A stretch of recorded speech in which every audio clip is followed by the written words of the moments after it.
Bentrovati telespettatori di Antenna 3, rieccoci dunque con la nostra edizione straordinaria, come sempre staremo insieme fino alle 14:30, buon inizio di settimana, tanti temi da affrontare anche oggi, dal Covid alla cronaca, all'economia, ma anche alla cultura, allo spettacolo, torneremo a parlare anche della mostra del cinema con le ultime novità più tardi. Inizia la settimana con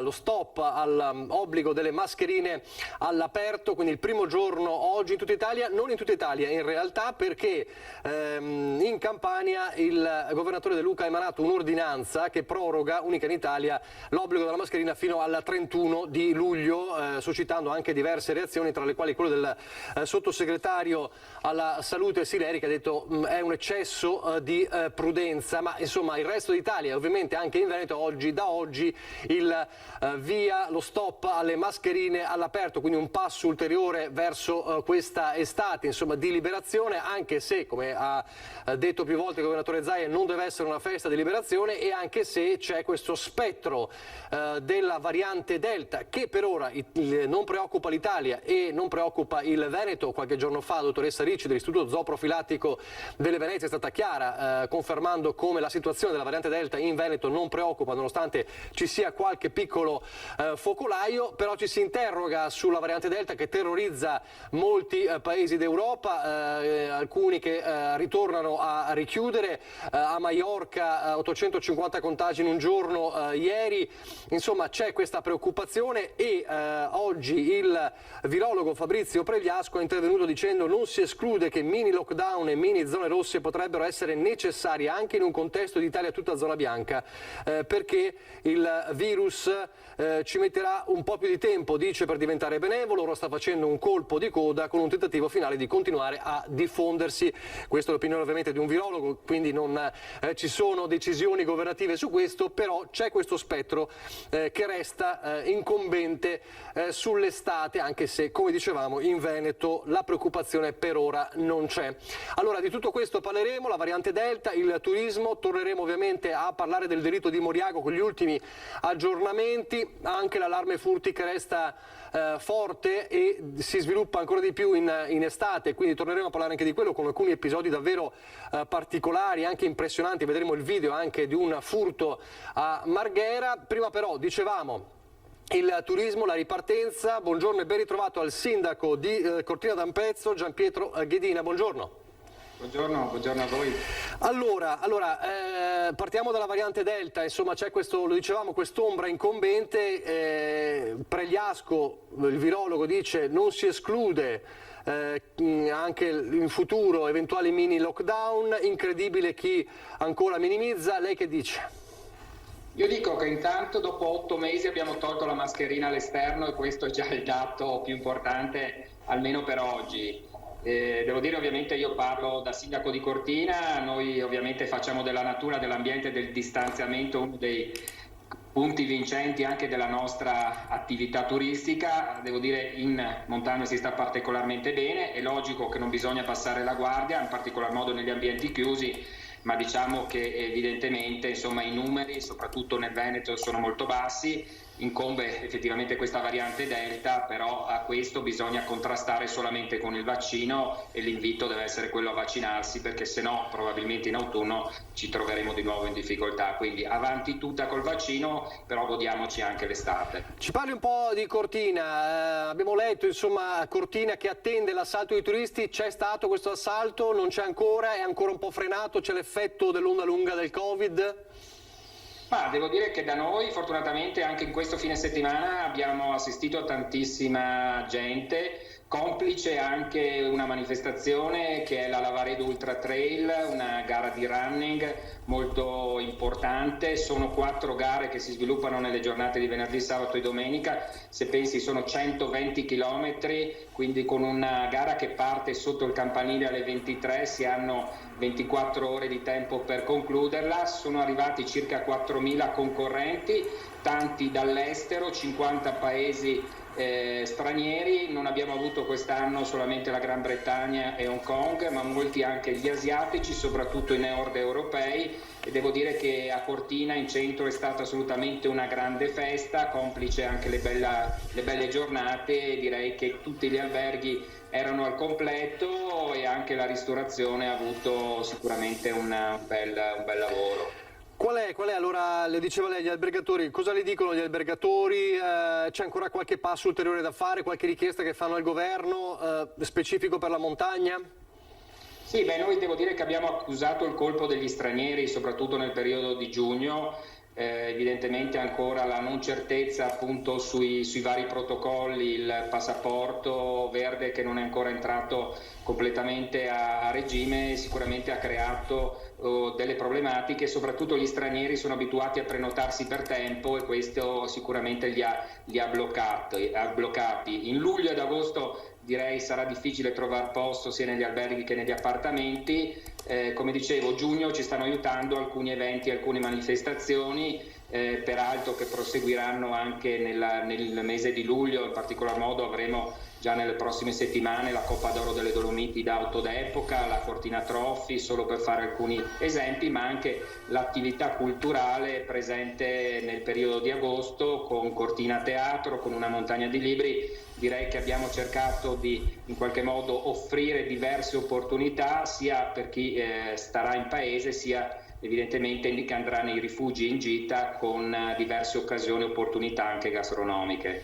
Senta, lo diceva prima lei, oggi è il primo giorno dello stop alle mascherine all'aperto. Cosa si sente di dire ai suoi cittadini? E cosa ha visto, se ha potuto dare un occhio questa mattina un po' in giro in città?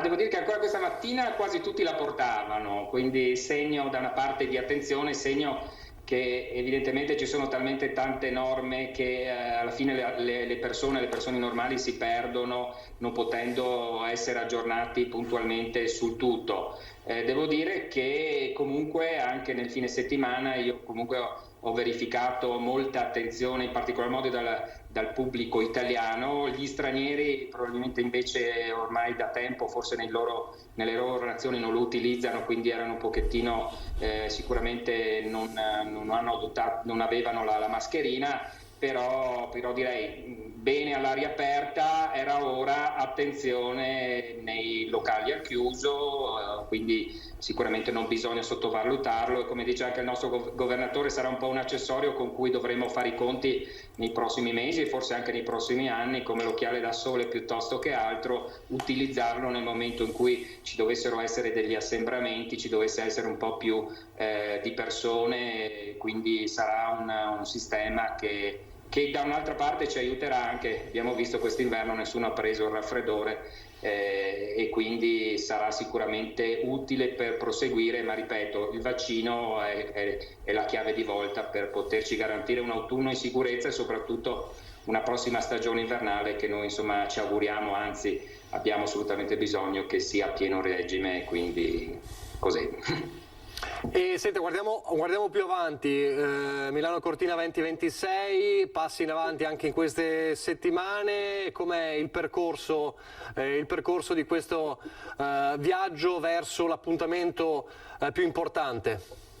Sì, devo dire da una parte c'è grande soddisfazione, grande orgoglio a essere riusciti innanzitutto a portare dei mondiali di sci a febbraio in piena pandemia con un ottimo riscontro, un ottimo successo non solo di visibilità ma anche evidentemente anche nella gestione dello stesso evento sotto il profilo sportivo. Adesso siamo proiettati verso le Olimpiadi Milano Cortina 2026. Sicuramente le tempistiche possono sembrare lunghe ma in realtà gli anni stanno passando.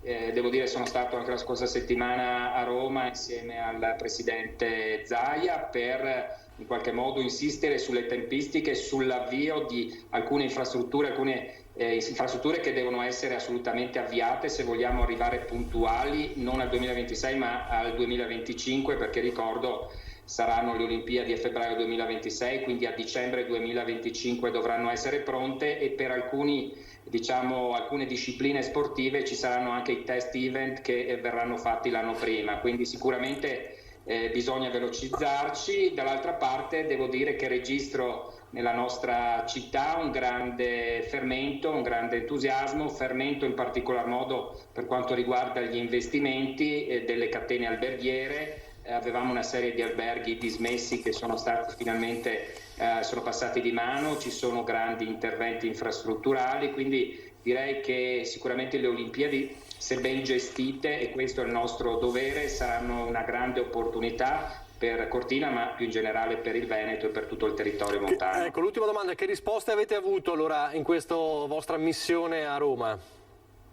Ma devo dire che c'è assolutamente la buona volontà da parte di questo nuovo governo. Abbiamo trovato sicuramente nel sottosegretario allo sport Vezzali, nel viceministro Morelli, ma nello stesso ministro per le infrastrutture Giovannini, degli interlocutori assolutamente preparati, con la voglia di esserci. Siamo passati anche dal nostro presidente dello Stato, da Mattarella, che ci ha ricordato, ma questo non ce n'era bisogno, ma sicuramente ci ha ricordato che le Olimpiadi sono un orgoglio, un evento nazionale prima di tutto, che ci coinvolge tutti, e quindi dobbiamo assolutamente fare bella figura come Paese Italia. Direi ci sono tutti gli elementi per poterlo fare. È certo che le procedure amministrative qualche volta ci soffocano, ed è per questo insomma che dobbiamo cercare di essere le sentinelle di questi processi che devono avviarsi il prima possibile. Grazie, allora, grazie davvero al sindaco di Cortina, Gianpietro Ghedina, buon inizio di settimana, insomma, buona settimana, ci risentiremo ovviamente anche per fare il punto sul turismo in città. Grazie davvero. Grazie a voi, a presto. Grazie, grazie. Allora, dicevamo prima la variante Delta che spaventa, e la Regione ha, come dire, lo abbiamo raccontato nei giorni scorsi, ha approntato il piano estivo che è sostanzialmente improntato al tracciamento, una macchina da guerra di tracciamento che prevede 30.000 tamponi al giorno, proprio per cercare anche evidentemente le varianti, quindi il tracciamento e la sequenziazione. Vediamo come si sta preparando l'ULSS 2 Marca Trevigiana con il direttore Benazzi nel servizio proprio sul tracciamento della variante Delta, e poi abbiamo il prossimo ospite. In guerra dobbiamo riuscire a finire questa battaglia, e l'unico modo per finire questa battaglia oggi, vista questa variante Delta che è così invasiva, ecco, è solo l'unico modo è quello di fare tamponi e di isolare. Contro la variante Delta la parola d'ordine è tracciabilità e quindi tamponi. Dalla Regione Veneto l'indicazione ai direttori generali delle USL di effettuare 30.000 test al giorno per individuare possibili positivi e bloccare il diffondersi delle nuove mutazioni del virus. Dato che per la Marca si traduce in 5.200-5.300 tamponi giornalieri a fronte degli attuali 3.000. Noi partiremo intanto dai punti vaccinali da martedì, facendo ovviamente il tampone a tutte le persone che stanno attendendo dopo la prima dose i 15-20 minuti post vaccinazione, post vaccino, e per cui chiederemo a loro la possibilità di fare il tampone. Ma la tracciabilità riguarderà altri contesti. Sagre, feste, dove andremo col camper, andremo coi nostri, per vedere di avere disponibilità per fare tamponi. Si apriranno le discoteche nelle discoteche, ma soprattutto un accordo da poter testare anche del personale delle aziende. Proprio l'azione capillare di tracciamento ha permesso di individuare e bloccare il focolaio di variante Delta ad Ormelle.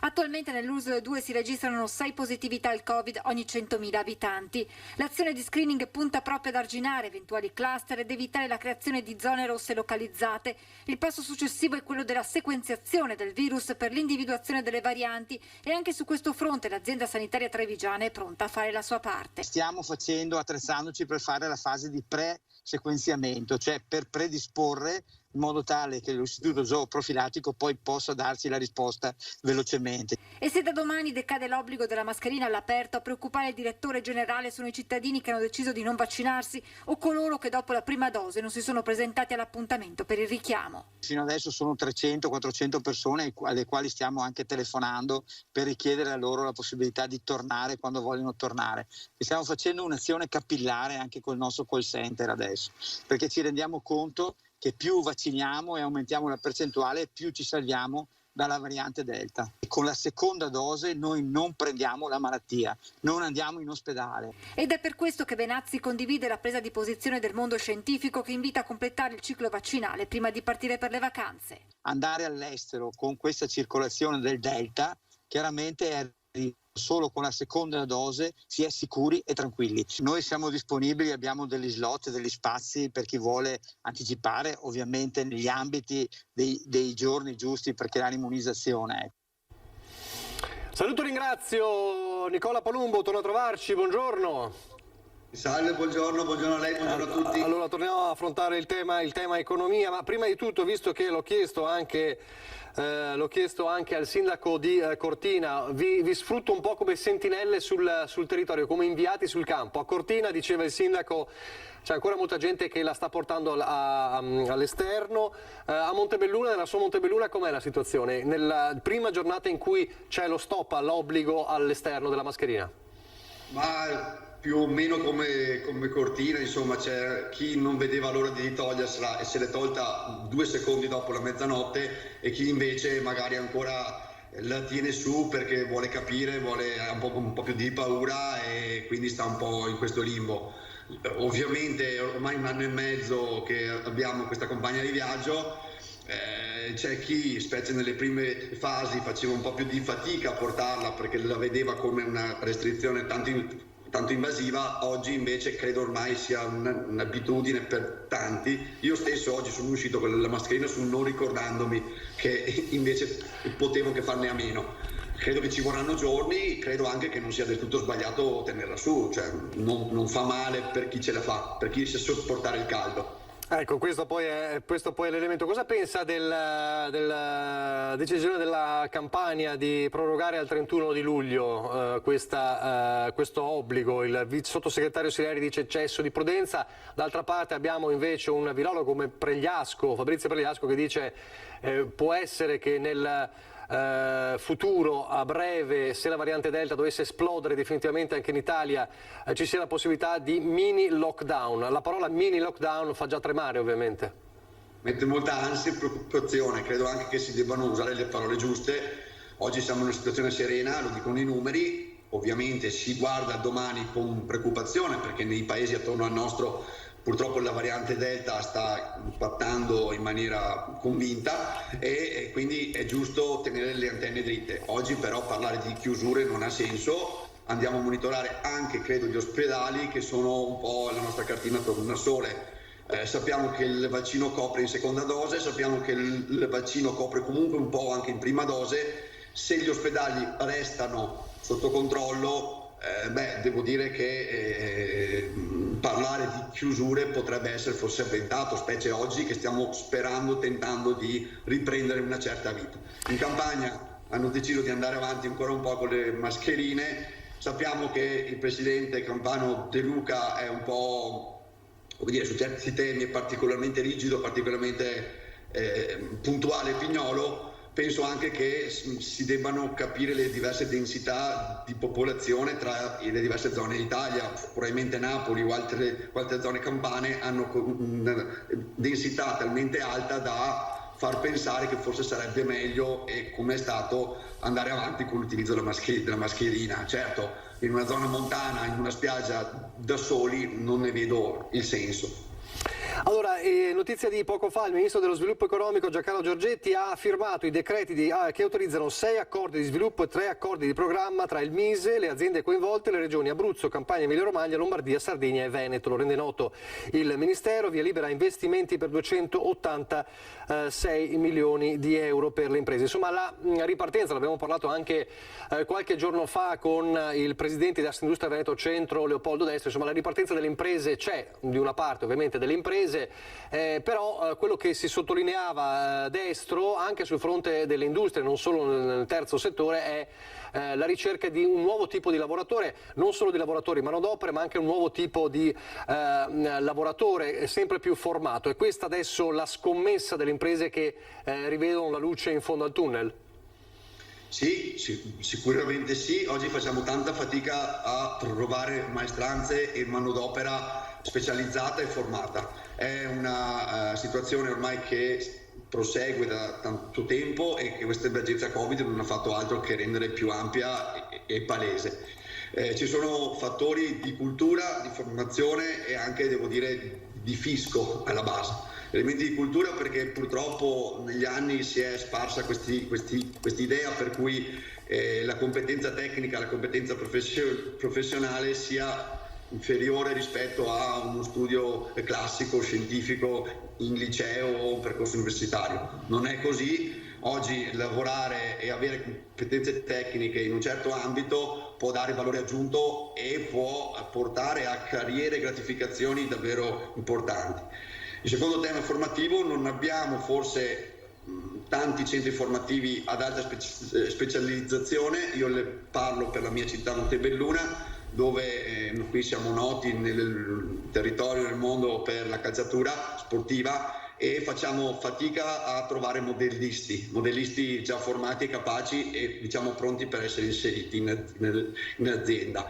È chiaro che in questa situazione è così perché negli anni abbiamo esportato quelle poche competenze all'estero e magari sono rimaste lì, e questo è una colpa delle aziende, ma anche perché mancano scuole che formino in maniera convinta e precisa i giovani che magari intendono intraprendere quella strada professionale.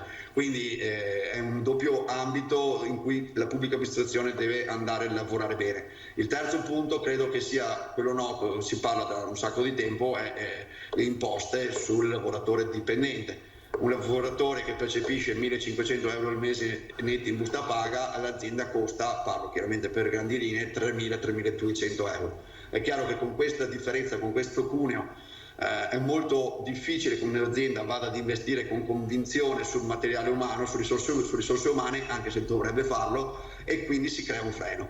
Quindi sono tanti ambiti, è una problematica complessa, come sempre non è facile dare una risposta precisa e diciamo univoca, perché ci sono 1000 fattori che intervengono. Ecco, tra questi adesso parleremo anche della questione licenziamenti. Prima però, visto che abbiamo parlato di questo tema, che è un tema spinoso, che era anche precedente al Covid, ma che si è acuito con il Covid, è tornata alla ribalta il dibattito ed è tornata alla ribalta di nuovo anche la contrapposizione tra imprese, ma qui parliamo soprattutto del terzo settore, turismo, ristorazione soprattutto, e sindacati sulla questione della qualità del posto di lavoro. Da una parte gli imprenditori che dicono non troviamo dipendenti, dall'altra i dipendenti stessi, i lavoratori, i giovani in cerca di lavoro o i sindacati che dicono se offrite situazioni quasi tra virgolette schiaviste, sto ovviamente esagerando, è chiaro che non trovate dipendenti. Insomma, dove sta la verità? Sta nel mezzo? Sta nel mezzo come sempre, nel senso che ci sono sicuramente aziende che sfruttano o che provano offrendo contratti che non hanno alcuna logica, e d'altra parte ci sono sicuramente persone che pretendono cifre e stipendi magari oltre ciò che le loro mansioni dovrebbero portare. Penso che ci sia un tema essenziale, che è proprio quello di quello che si diceva prima: oggi assumere costa molto e oggi alcune professioni sono ritenute non gratificanti per le ambizioni e la carriera di un giovane. Questo è un fatto mentale di cultura che deve partire anche dalle famiglie, credo. Quanti genitori abbiamo che vai all'università, fai il liceo scientifico, fai il liceo classico, in realtà ci sono mestieri che sono assolutamente di grande prestigio e valore, che richiedono inizialmente un sacrificio, un periodo formativo intenso, ma che poi nel lungo periodo possono portare a una gratificazione di grande prestigio. In questa fase di emergenza credo che dovrebbero intervenire con contratti più flessibili, con detrazioni che possano dare incentivi sia per lasciare qualche soldo più in busta paga al lavoratore, sia per portare a qualche costo in meno l'azienda che va a assumere. Sono passate prima, magari adesso le rivediamo, le immagini di Torino di sabato, i sindacati in piazza. In tutto questo c'è la questione licenziamenti, con lo sblocco che si avvicina. I sindacati dicono attenzione, si rischia una nuova frattura sociale, chiedono ovviamente che il blocco venga prorogato fino a ottobre, però è l'ennesima proroga. Lei che sente le aziende di fatto ogni giorno per lavoro, cosa le dicono e cosa significherebbe una proroga ulteriore del blocco dei licenziamenti? Allora, dipende da settore a settore. Ci sono settori che hanno sofferto poco, quasi niente, questa pesante crisi, ci sono altri settori che invece hanno sofferto moltissimo, altri che hanno rischiato di sparire. È chiaro che credo che andrebbe fatta una corretta analisi per settore a settore, appunto, e credo sia proprio quello su cui sta pensando e ragionando il governo Draghi.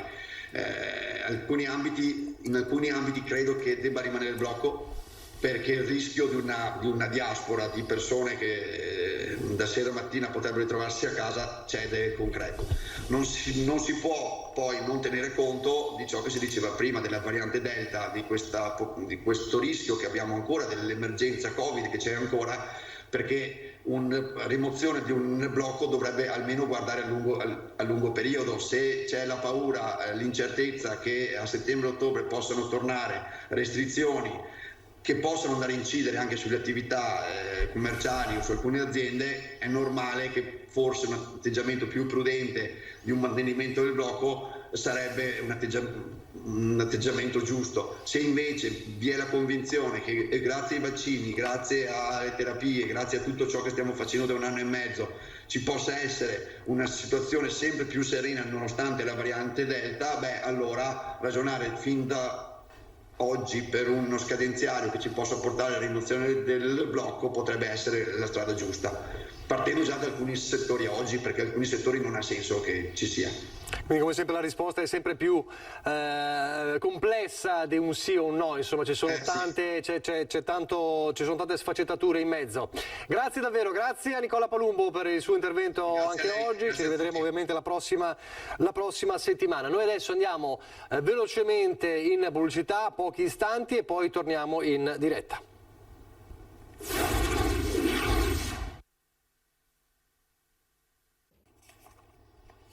Rieccoci in diretta con la nostra edizione straordinaria. Abbiamo sentito il sindaco di Cortina, abbiamo sentito anche Nicola Palumbo a Montebelluna, ci hanno fatto un po' il quadro della situazione delle persone, i cittadini in giro con o senza mascherina. Oggi il primo giorno di stop alle mascherine all'aperto, situazione diciamo 50 e 50%, chi la tiene ancora su, chi invece l'ha tolta definitivamente, sempre all'aperto ovviamente. Allora adesso vediamo cosa succede a Mestre, ci colleghiamo con Filippo Fois, buongiorno. Buongiorno Filippo. Insieme buongiorno a Sandro Nicola, Ponchio. buongiorno ai nostri telespettatori. Allora, io la mascherina ce l'ho ancora, tu ce l'hai ancora su perché me la voglio togliere qui finalmente in diretta dopo tutti questi mesi di mascherina.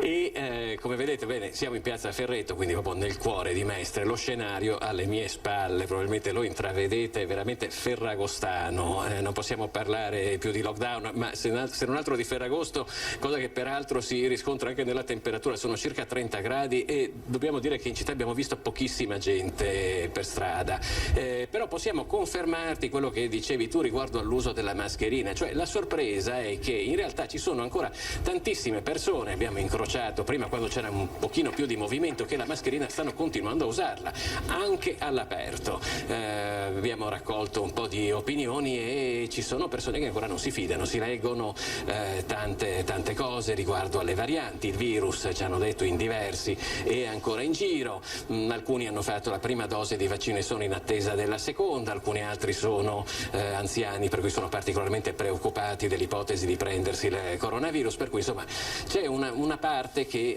la mascherina non l'ha abbandonata. Devo dire anche alcuni giovani, peraltro abbiamo incrociato poco fa una ragazza mentre attendevamo il collegamento e abbiamo chiesto ma perché ancora la mascherina, ha detto perché me ne ero dimenticata, sono talmente abituata a utilizzarla che oggi sono uscita con la mascherina addosso e non mi sono dimenticato del fatto che non era più obbligatorio indossarla, perlomeno all'aperto, per cui insomma non è un'atmosfera da liberi tutti, come si usa dire, quella perlomeno che abbiamo visto questa mattina qui a Mestre, ma sicuramente il dato del 50% lo possiamo confermare anche da qui. Una buona metà dei cittadini, tra quelli che abbiamo incrociato, tra i pochi che sono oggi in giro per Mestre, effettivamente la mascherina la vogliono tenere ancora, almeno per qualche giorno ci hanno detto, insomma, quindi il passaggio da sì mascherina a no mascherina all'aperto sarà più graduale per molti mestrini. Nicola. Ascolta Filippo, a Mestre, a Marghera, oggi nel nostro telegiornale di Venezia, insomma vedremo tante cose, vedremo anche questo vostro giro, immagino, tra i cittadini per assaggiare, esatto, come già anticipato tu, l'utilizzo o meno della mascherina. Però c'è anche un altro sguardo che che vedremo questa sera sul nostro telegiornale di Venezia, che riguarda i furti. È così perché sì. Lo sappiamo, l'allerta furti se si era bloccata durante il lockdown, poi è ripartita purtroppo l'allerta nei mesi successivi, adesso in estate ancora di più. C'è un caso in particolare che fa il giro anche in queste ore dei social, che riguarda un assalto a Marghera, è così? Esattamente, sì, fa il giro dei social anche perché c'è un filmato su questo avvenimento che è capitato attorno alle 3:30 di notte. Siamo in via Fratelli Bandiera, che è una strada a 4 corsi, una bella strada importante di Marghera, dove è avvenuto un assalto nella notte a un distributore di carburante. Si vede una figura maschile armata con una mazza, che poi ha lasciato anche sul posto, del peso di circa 5 kg, che inizia a prendere ammazzate per l'appunto l'ingresso del distributore. Per sfondarlo ci vogliono all'incirca una quindicina di colpi, poi il resto dell'opera viene terminata a pugni. Riesce poi a creare un pertugio nel quale infilarsi. Nel frattempo però è suonato anche l'allarme del distributore. Tra l'altro il malvivente si è ferito sia alle braccia che alle gambe, lasciando diverse tracce di sangue sul posto. Si tratta sì di una ripresa della criminalità, tra l'altro una delle cose, come spesso capita in questi casi, e al di là di quello che può essere il danno economico del furto, anche bisogna sommare soprattutto quello che è il danno provocato dall'assalto. Questo stesso gestore di distributore di carburanti ha raccontato che poco tempo fa, insomma, c'era stato un assalto analogo all'autolavaggio, e in quel caso i danni provocati erano sui 4.000 euro. Tra l'altro con la difficoltà anche a trovare i pezzi di ricambio, perché ci trovavamo in epoca di lockdown, per cui insomma purtroppo la malavita, questo non va mai in vacanza, e oltre al danno provocato dal furto bisogna mettere nel conto anche i danni provocati dal raid, vale a dire da tutto ciò che si distrugge per riuscire ad accedere al denaro. Anche di questo naturalmente parleremo nel corso del nostro telegiornale di questa sera. Benissimo, allora ti lascio continuare a girare insieme al nostro Sandro Ponchio, e allora vedremo anche questo nel telegiornale di Venezia. Grazie davvero. Grazie a Filippo Fois e Sandro Ponchio.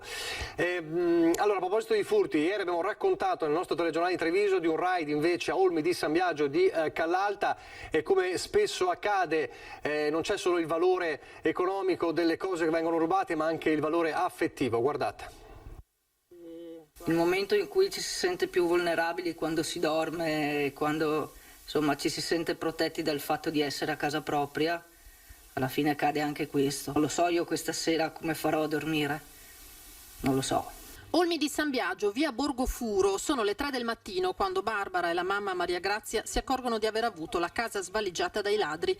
Entrati anche nelle loro camere da letto mentre dormivano, hanno alzato la tapparella e scassinato l'infisso. Sto buco all'esterno gli ha dato la possibilità di manovrare la finestra e di aprirsi la finestra. Contanti, monili in oro, spiega Maria Grazia, anche le medaglie conseguite dal marito pilota, mancato 3 anni fa. Non per il valore per se stesso, perché erano tutte in oro, diciamo, noi sono rimasti grandi sulla stoffa del colonnello De Viti Adriano. Ladri che battevano la zona già dalla serata. Dalla casa accanto sono stati messi in fuga verso le 11. Uno era qua così, ho acceso la luce, guardo fuori e vedo 1, 2 e 3. Hanno aperto quel cancello e sono usciti. Non è il primo tentativo che i malviventi fanno a casa della signora Graziella. Questa è la terza volta. 3 anni, 3 volte. Sempre via Borgofuro, una settimana fa, dal signor Luciano i ladri sono entrati all'ora di cena. Si era seduti a guardare la televisione, e intanto loro entrati dentro si hanno preso la scala in alluminio, se l'hanno posata nell'ultimo balcone dove che io faccio noi abbiamo il bagno, sono saliti, per fortuna che la moglie alle 10 si è andata sopra, noi che abbiamo visto le roba, cassette, nella stanza, tutto rabaltà, e così ha chiamato i ladri sono i ladri. Difficile trovare lungo la strada una famiglia che non abbia già avuto la visita dei ladri. 2 volte è toccato alla famiglia Botter. Quindi non si sa più neanche come difendersi. No, non si sa più come... entrano anche con l'allarme. Così dunque, così Olme di San Biagio di Callalta. Restiamo nella Marca trevigiana, restiamo a Treviso e torniamo a parlare allora del delitto di Moriago della Battaglia, ovviamente che continuiamo a seguire con attenzione, peraltro appunto ne parleremo stasera anche a Ring questa sera puntata da non perdere, perché parleremo ovviamente del delitto di Moriago e poi ci sarà anche una lunga intervista al governatore del Veneto Luca Zaia, ma ne parleremo fra poco. Allora, settimana importante questa sul fronte delle indagini. Ce lo spiega Daniela Sizia in collegamento in diretta. Daniela, allora, settimana importante, mentre continua il dibattito insomma sulla necessità di stringere i controlli sul disagio psichico, vedremo poi il servizio anche sul dibattito politico che si è creato, ma anche degli specialisti. Intanto però sul fronte delle indagini sono giorni decisivi. Perché?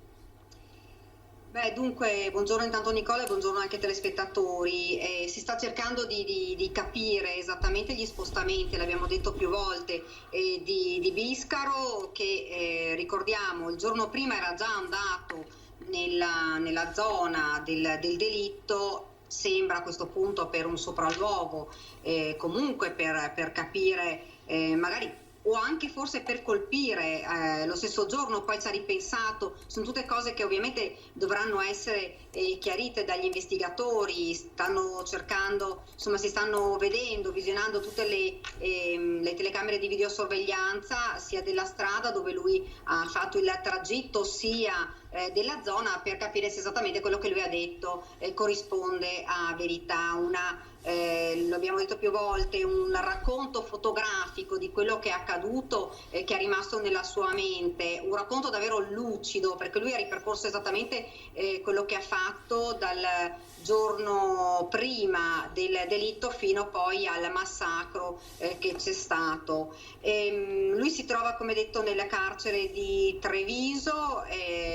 A breve dovrebbe esserci la richiesta di perizia psichiatrica. Intanto oggi il dottor Furlanetto, l'anatomopatologo, ci ha confermato che ci sarà domani l'incarico per l'esame autoptico sul corpo di Elisa, che è stata davvero trucidata con una ventina di coltellate, 2 quelle profonde alla schiena e al fianco. Esame autoptico, ci diceva il dottor Furlanetto, che dovrebbe essere eseguito tra mercoledì, massimo giovedì, e dopo probabilmente si potrà dare davvero l'ultimo saluto ad Elisa. E invece oggi la novità è che il vescovo di Vittorio Veneto, Corrado Pizzioli, insieme al parroco di Pieve di Soligo, il comune di residenza di Elisa, Gian Giuseppe Nadal, andranno a trovare, a dare una parola di conforto ai genitori e alla sorella di Elisa, che sono letteralmente distrutti, l'abbiamo detto, non riescono davvero ancora a capacitarsi di tanta ferocia.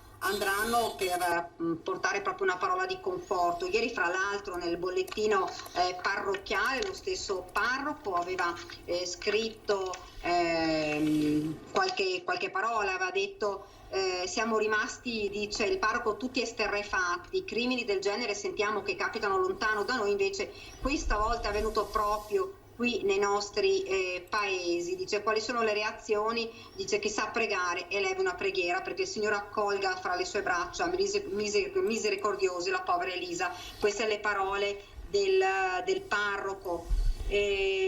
Sul fronte invece delle indagini, come detto, si sta cercando di ricostruire esattamente quello che lui ha fatto, anche se è abbastanza chiaro. Ora rimangono alcuni particolari ancora da chiarire, come quello della donna che avrebbe detto di aver incontrato un giovane proprio sul Greto del Piave il giorno prima, quando lui realmente è andato lì, e avrebbe incontrato questo giovane che avrebbe minacciato, l'avrebbe importunata tanto da dover dire questa donna a questo giovane, che potrebbe corrispondere proprio a Biscaro, se non ti allontani ti aizzo contro i cani. Dunque anche questo farebbe pensare che lui, insomma, sicuramente in maniera premeditata è andato nel luogo del delitto, in maniera premeditata poi ha ucciso Elisa. Forse voleva già compiere quel gesto, probabilmente c'era troppa gente quel giorno. Sono domande a cui ovviamente dovranno dare una risposta gli investigatori. Certo che non solo le zone di Pieve di Soligo, di Moriago della Battaglia o di Farra di Soligo, dove abita il ragazzo, insomma sono davvero, tutta la Marca è sotto shock, è un crimine davvero feroce. Ricordiamo che lui addirittura ha tagliato l'orecchio della sua vittima e lo ha portato ai carabinieri insieme al coltello che lui stesso aveva acquistato il giorno prima. Benissimo, grazie Daniele. Quindi sono giornate importanti, insomma l'esame autoptico tra mercoledì e giovedì, e poi anche questa analisi del PC e dei cellulari per capire se effettivamente per poter escludere eventuali conoscenze tra i due. Questo potrebbe ovviamente dare anche un'altra svolta alle indagini. Grazie a Daniela Sizia. Allora, dicevamo prima, il dibattito politico e non solo si è aperto da giorni, allora sentiamo un po' la politica cosa pensa della necessità di dare un giro di vite ai controlli sui disagi psichici, ma anche sul supportare questo tipo di servizio molto importante delle ULSS. Allora sentiamo le reazioni della politica. L'efferato omicidio di Elisa Campeola ha aperto una riflessione su quella che è la gestione delle persone con disturbi psichici, chiamando in causa la sanità, la giustizia e la politica. Sono molti coloro che si stanno chiedendo se la morte della giovane barista potesse essere evitata e ci si interroga ora sulla possibilità di rivedere il sistema assistenziale per le malattie mentali.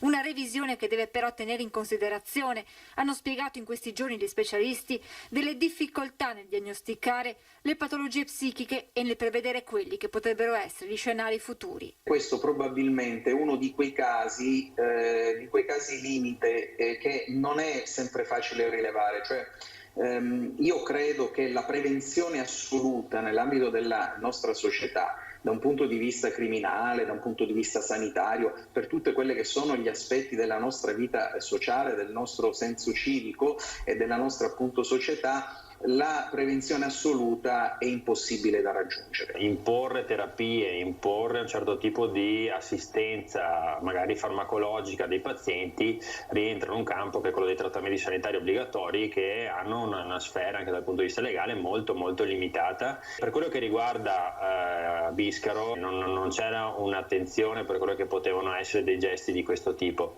quindi si entra anche in quel margine di possibilità dove non si riesca a intercettare questo tipo di disagio. Da parte del governo, nelle parole del ministro Speranza, il massimo impegno per reperire risorse per fare della salute mentale una priorità. E la cura della sofferenza è sofferenza che è fisica, ma è anche mentale, è anche psichica, è anche spirituale. Dobbiamo sviluppare delle politiche di cura, di vicinanza, soprattutto nei confronti delle persone che sono più marginali, più fragili. Dobbiamo porre questo al centro della nostra azione politica, istituzionale, ma anche comunitaria a livello locale proprio.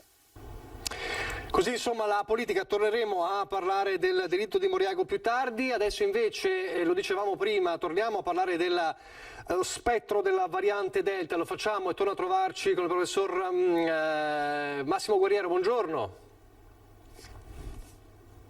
Si sente? Non la sentiamo. Buongiorno. Eccoci qua. Grazie per essere con noi, epidemiologo, Università di Verona, insomma lui ci aiuta spesso a trovare un percorso nel caos anche delle notizie. Allora, le volevo solo dire questo, l'illustre virologo Pregliasco oggi ha detto non si esclude che mini lockdown e mini zone rosse potrebbero essere necessari anche in un contesto di Italia tutta zona bianca, perché il virus ci metterà un po' più di tempo per diventare benevolo. Ora sta facendo un colpo di coda con un tentativo finale di continuare a diffondersi. Ovviamente parla della situazione italiana. Per adesso in Italia la situazione non preoccupa, tantomeno in Veneto, ma attorno a noi esiste questa preoccupazione e anche delle decisioni che vengono prese a livello dei vari governi. Cosa dobbiamo aspettarci da questa variante Delta da noi e per i prossimi mesi? Sottoscrivo quello che dice il professore, perché siamo tutti d'accordo che nei prossimi mesi avremo a che fare con questo colpo di coda che ci attendiamo del virus, ma soprattutto avremo a che fare con dei focolai, quindi non ci attendiamo un grande incendio come abbiamo visto a ottobre dell'anno scorso o a marzo, se vogliamo riferirci alla cosiddetta prima ondata, ma a una serie di focolai che dovremmo tenere sotto controllo. Quindi questi eventuali mini lockdown o mini zone rosse potrebbero essere localizzati in modo molto, come dire, specifico eventualmente. Chiaro che sono decisioni che poi vanno prese dalla politica, ma potrebbe essere questo nuovo tipo di interpretazione o di decisione? Sì, in Cina hanno fatto esattamente così, cioè hanno circoscritto i focolai, hanno fatto i mini lockdown e hanno spento questi fuochi più piccolini anche in tempi molto, molto brevi e ragionevoli. Per cui di nuovo il messaggio che noi dobbiamo lanciare è che i vaccini ancora stanno facendo un grande effetto, ma ancora non fanno l'effetto complessivo e quindi dobbiamo attivarci noi singole persone per far sì di far circolare il meno possibile questo virus. Circolazione, badate bene, che è all'origine delle varie varianti. Le varianti che noi conosciamo sono quelle che preoccupano di più e quelle che sono attenzionate, ecco perché le sentiamo nominare, ma il virus ogni volta che si replica genera fondamentalmente delle nuove varianti. Alcune sono insignificanti perché ci sono piccoli errori di copiatura, altri invece sono più importanti e generano varianti che magari hanno caratteristiche di avere una più alta contagiosità, come abbiamo imparato nei mesi scorsi attraverso appunto la conoscenza della variante inglese, della variante sudafricana, della brasiliana e adesso della indiana. Le faccio una domanda dall'uomo della strada: se così è, l'abbiamo imparato, no? Che il virus ovviamente cerca di sopravvivere cambiando, se così è però la fine di questo incubo non ci sarà mai, oppure ci sarà alla fine? Perché se cambia in continuazione dovremo sempre avere a che fare con una variante, spunterà sempre una nuova variante, non ci sarà mai una fine di tutto, oppure alla fine il virus diventerà un'influenza normale, come si diceva?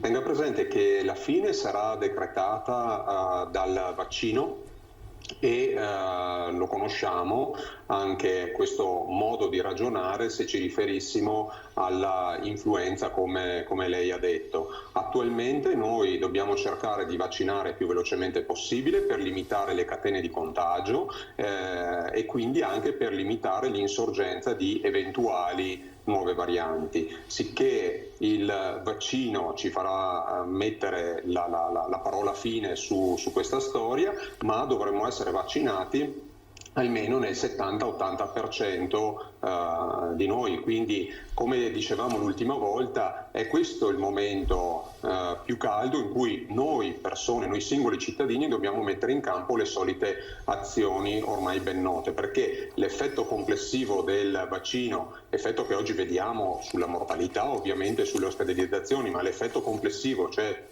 quell'effetto che ci permetterà di dire abbiamo superato il grande problema del vaccino, sarà quando almeno il 70-80% della popolazione sarà vaccinata e grossolanamente potremmo dire che entro il mese di settembre o quello di ottobre al più tale quota dovrebbe essere raggiunta. Adesso vediamo anche le sue sempre preziosissime slide che ci danno sempre una mano come una mappa nella lotta al virus. Prima volevo chiedere questo, tutto questo ragionamento sulla variante Delta arriva nel giorno, ovviamente è da giorni che se ne parla, ma nel giorno in cui si celebra, tra virgolette, lo stop all'obbligo della mascherina all'aperto.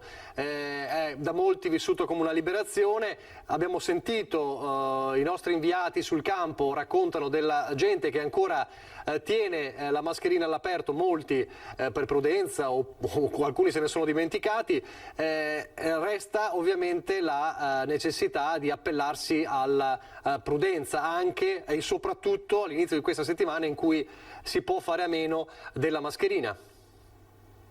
La mascherina è un dispositivo di protezione e la mascherina può essere non utilizzata all'aperto e nel caso in cui non ci siano grandi assembramenti. In tutte le altre occasioni invece la mascherina è ancora obbligatoria e strettamente consigliata ovviamente, per cui la mascherina dobbiamo sempre averla in tasca, perché nel momento in cui dovessimo incontrare grandi assembramenti o dovessimo entrare in qualche locale, l'uso torna ad essere obbligatorio, ma oltre che obbligatorio consigliato, perché di persone con una dose sola di vaccino o con nessuna dose di vaccino ancora ce ne sono, per cui queste sono esposte personalmente a prendere l'infezione e magari finire anche in ospedale, e collettivamente invece contribuire ancora ad aumentare la diffusione del virus.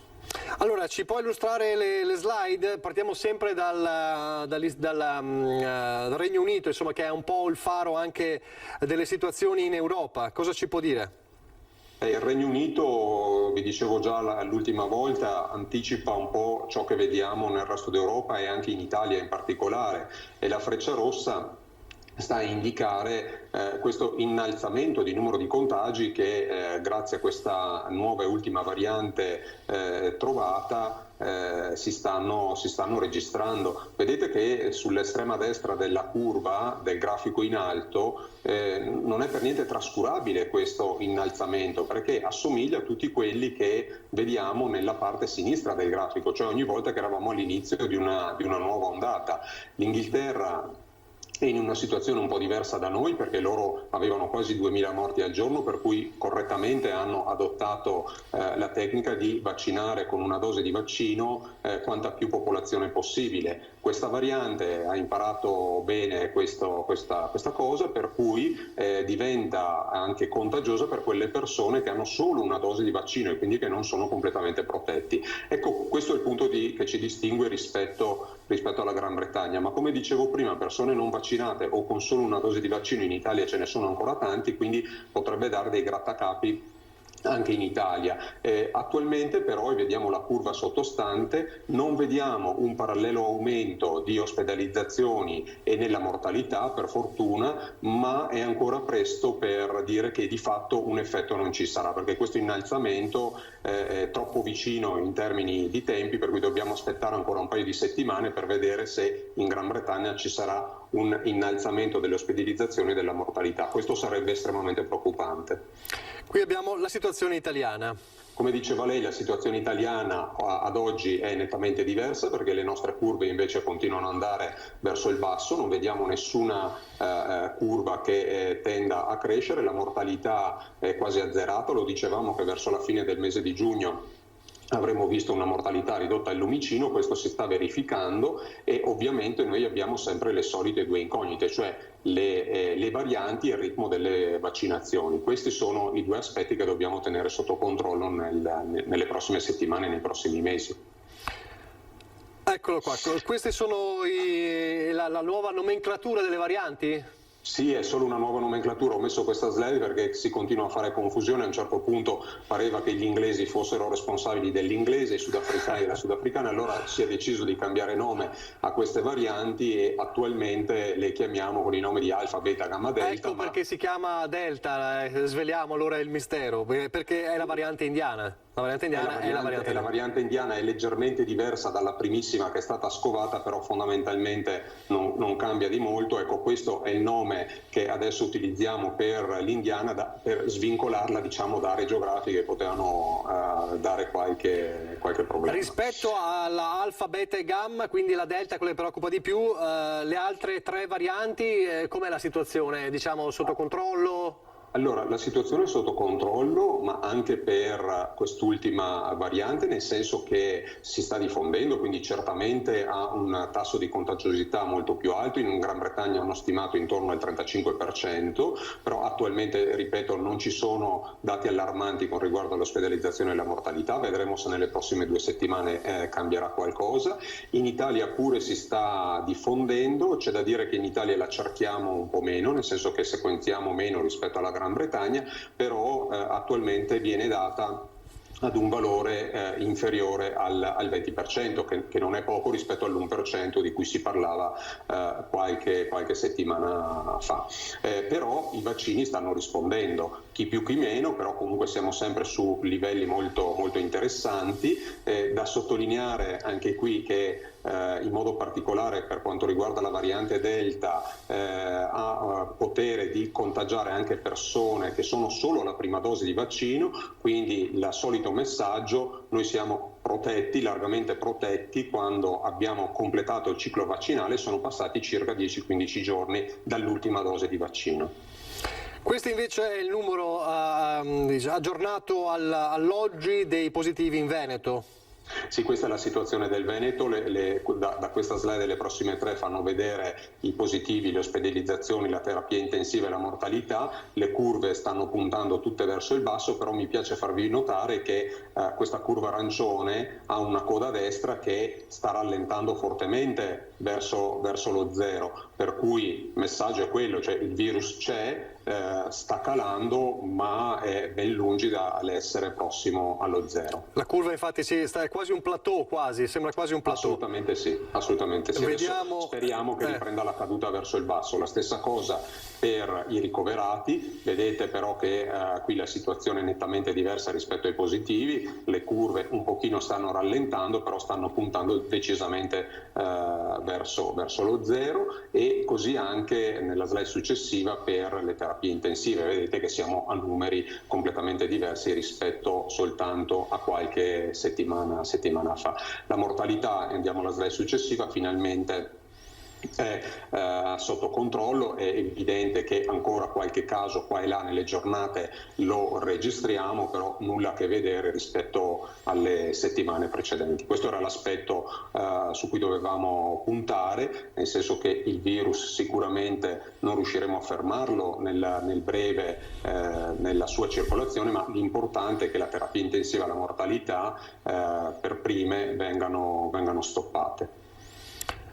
Questo è per quanto riguarda la vaccinazione, quindi la copertura vaccinale che richiama quello che vi dicevo prima. Vedete che siamo lontanissimi dalle cifre a cui dobbiamo tendere, sia a livello mondiale. Questo è un problema che dovremo porci anche alla fine di quest'anno e per tutto l'anno prossimo, ma anche in Italia e nel Veneto siamo quasi a un cittadino su 3 e dobbiamo arrivare a 2 cittadini su 3 con la seconda dose o con un'unica dose del vaccino della Janssen.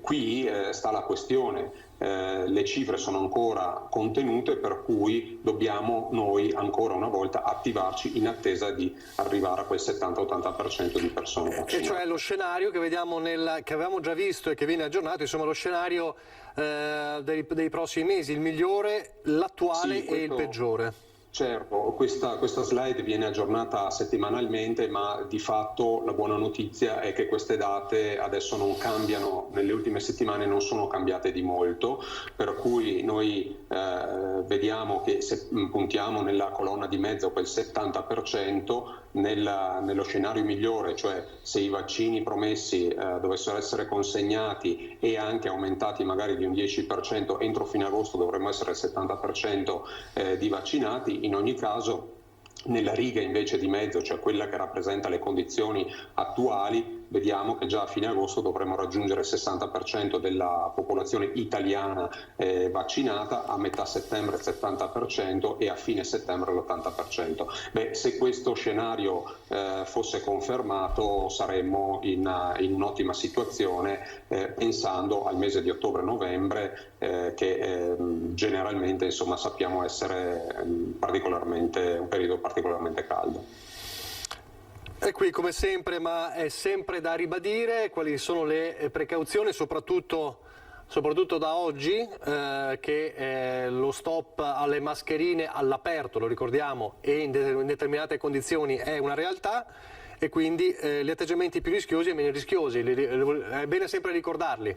Sì, ricordiamo sempre che questo virus viaggia sulle nostre gambe, per cui lo trasmettiamo tra persone attraverso in modo particolare il nostro aerosol, quindi l'aria e queste goccioline che emettiamo quando parliamo, tossiamo, starnutiamo e ancora di più quando cantiamo, urliamo, eccetera, e in modo particolare ormai abbiamo imparato che questa trasmissione del virus è più facilitata se siamo al chiuso, se siamo in tanti se restiamo al chiuso e in tanti per tanto tempo, quindi se ci sono assembramenti e, eccola qui la questione, se siamo senza la mascherina e poi anche se non ci disinfettiamo le mani e se parliamo a voce alta, urliamo, quindi tutte quelle condizioni più festose, insomma. I comportamenti invece meno rischiosi, quindi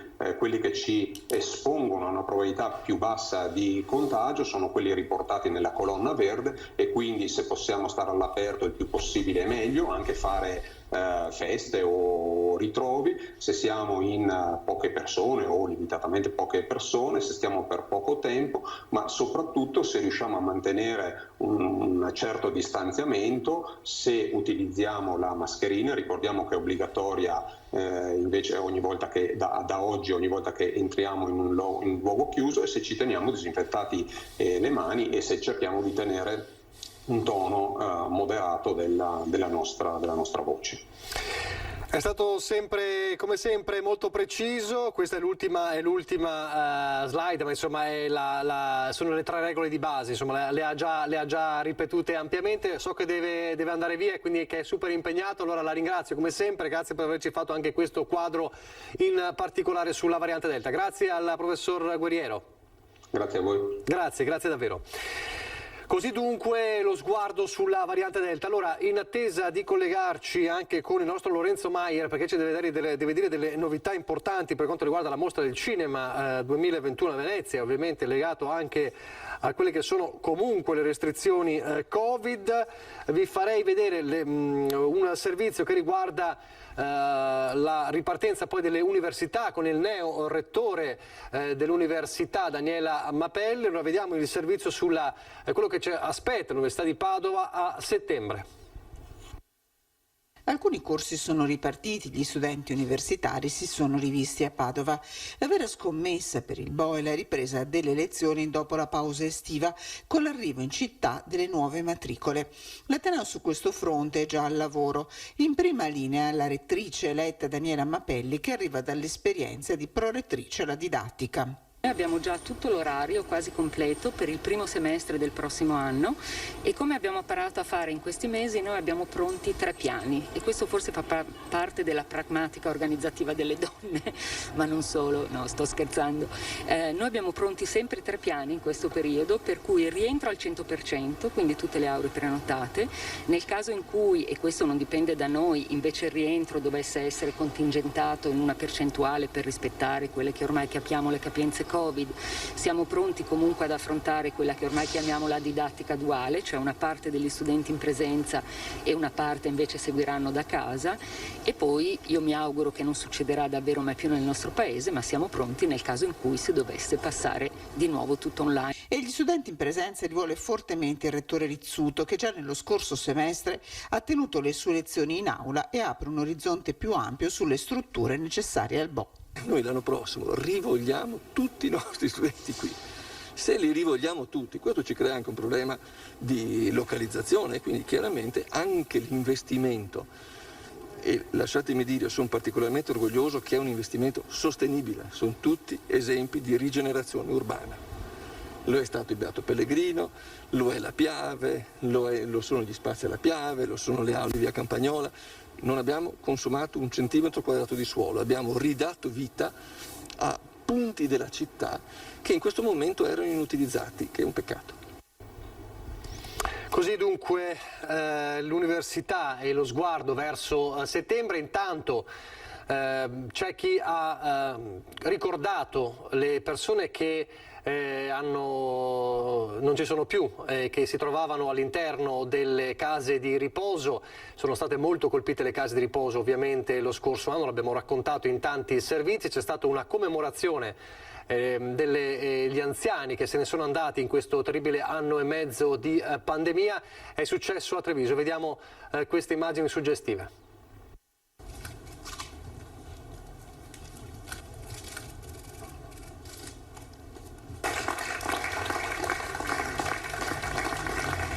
Arrivederci a tutti e grazie per essere intervenuti.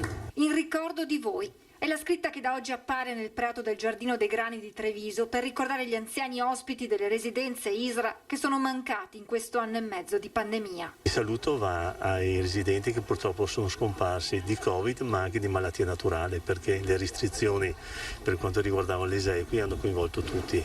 Tra l'altro è un momento in cui vogliamo ricordare quanto avvenuto. Il giorno della commemorazione non è stato scelto a caso, ma arriva la vigilia di un'Italia che sarà tutta in zona bianca e che vedrà cadere l'obbligo della mascherina all'aperto. Un ritorno alla normalità che non deve però far dimenticare chi ha sofferto e perso la vita.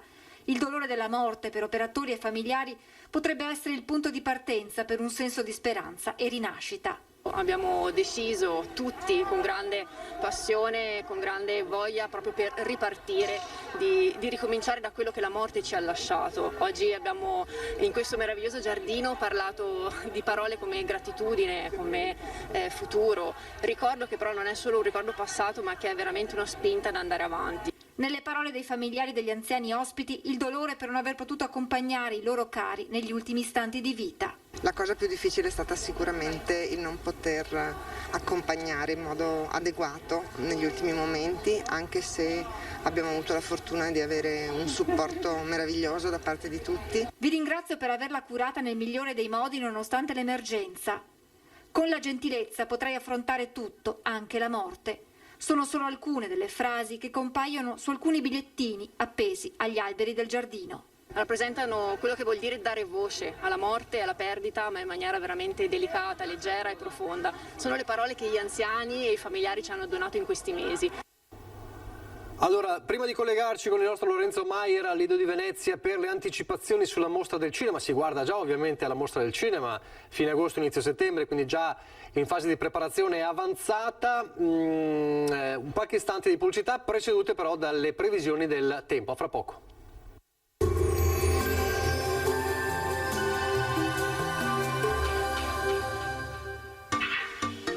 Tremonti, attrezzature e materiale per saldatura professionale a Montebelluna. Bentrovati al meteo. Inizio di settimana ancora con l'alta pressione africana, dunque il caldo e l'afa non si attenueranno. Ma andiamo ad analizzare le previsioni meteorologiche per lunedì 28 giugno. Sul Veneto sempre bel tempo, sarà una giornata ampiamente soleggiata come vediamo.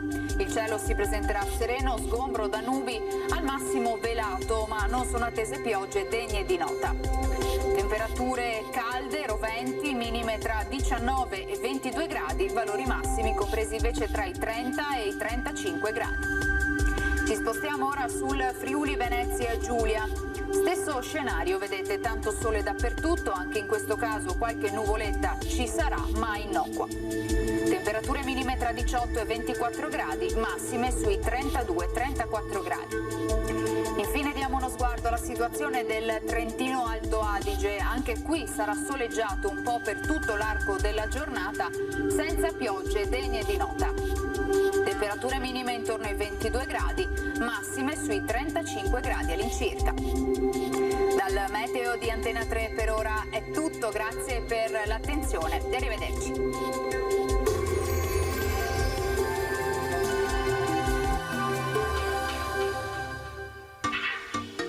Tremonti, attrezzature e materiale per saldatura professionale a Montebelluna.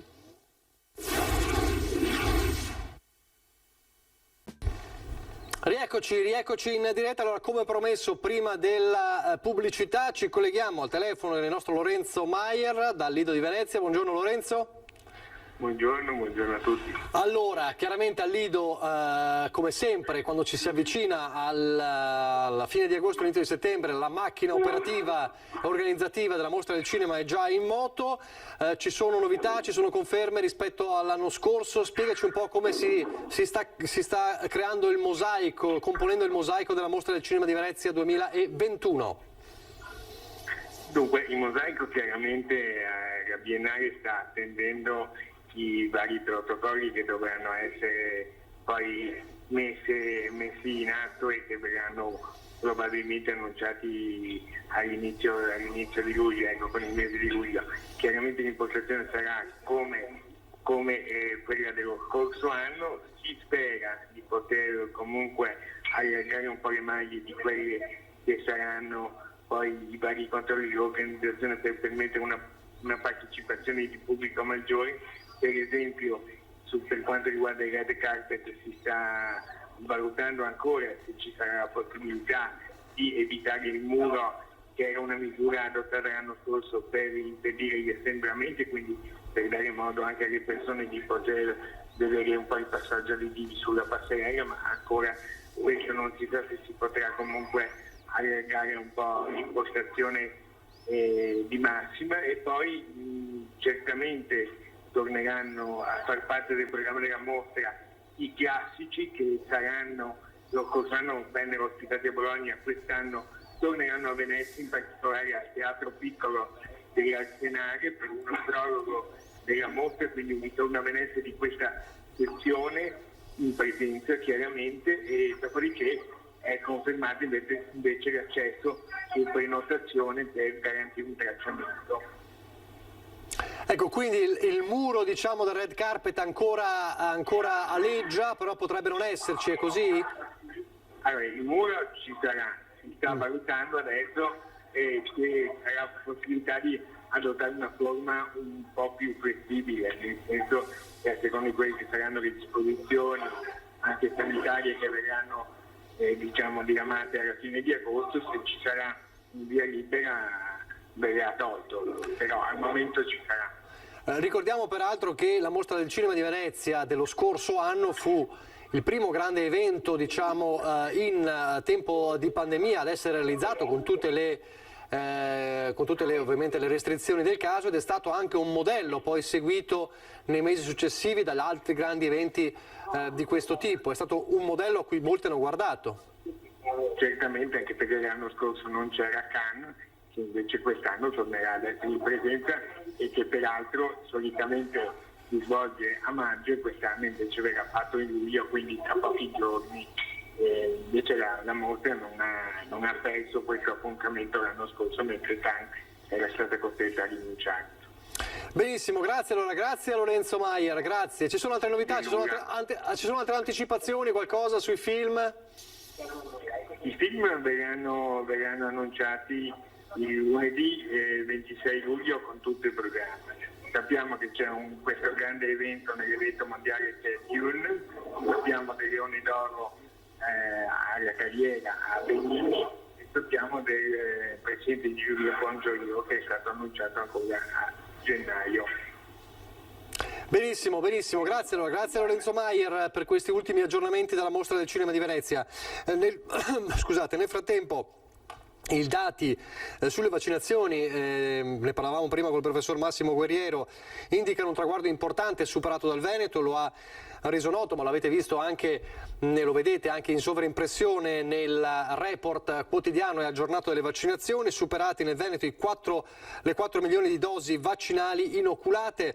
In questi ultimi giorni, scrive il governatore Zaia in una nota, abbiamo raggiunto le 4 milioni di dosi vaccinali inoculate e i report ci dicono che ad oggi abbiamo già superato quella soglia di ben 54.410 dosi. Sono numeri di un grande successo che premia il lavoro e l'impegno di tutto il sistema sanitario messo in campo e il senso di responsabilità, dice Zaia, dei cittadini che desiderano uscire rapidamente dalla crisi conseguente alla pandemia affinché il Veneto possa ripartire il più rapidamente possibile. Lo aveva detto da subito che soltanto la carenza di vaccini poteva impedire al Veneto di portare avanti una campagna di immunizzazione rapida e capillare. A distanza di 6 mesi dalle prime timide vaccinazioni sugli operatori sanitari, i risultati raggiunti, conclude Zaia, indica che non ci sbagliavamo. E poi ringrazio ovviamente i medici, gli operatori sanitari e i volontari che continuano ovviamente senza sosta anche in queste settimane il loro obiettivo, il lavoro di portare avanti la più grande campagna vaccinale della storia.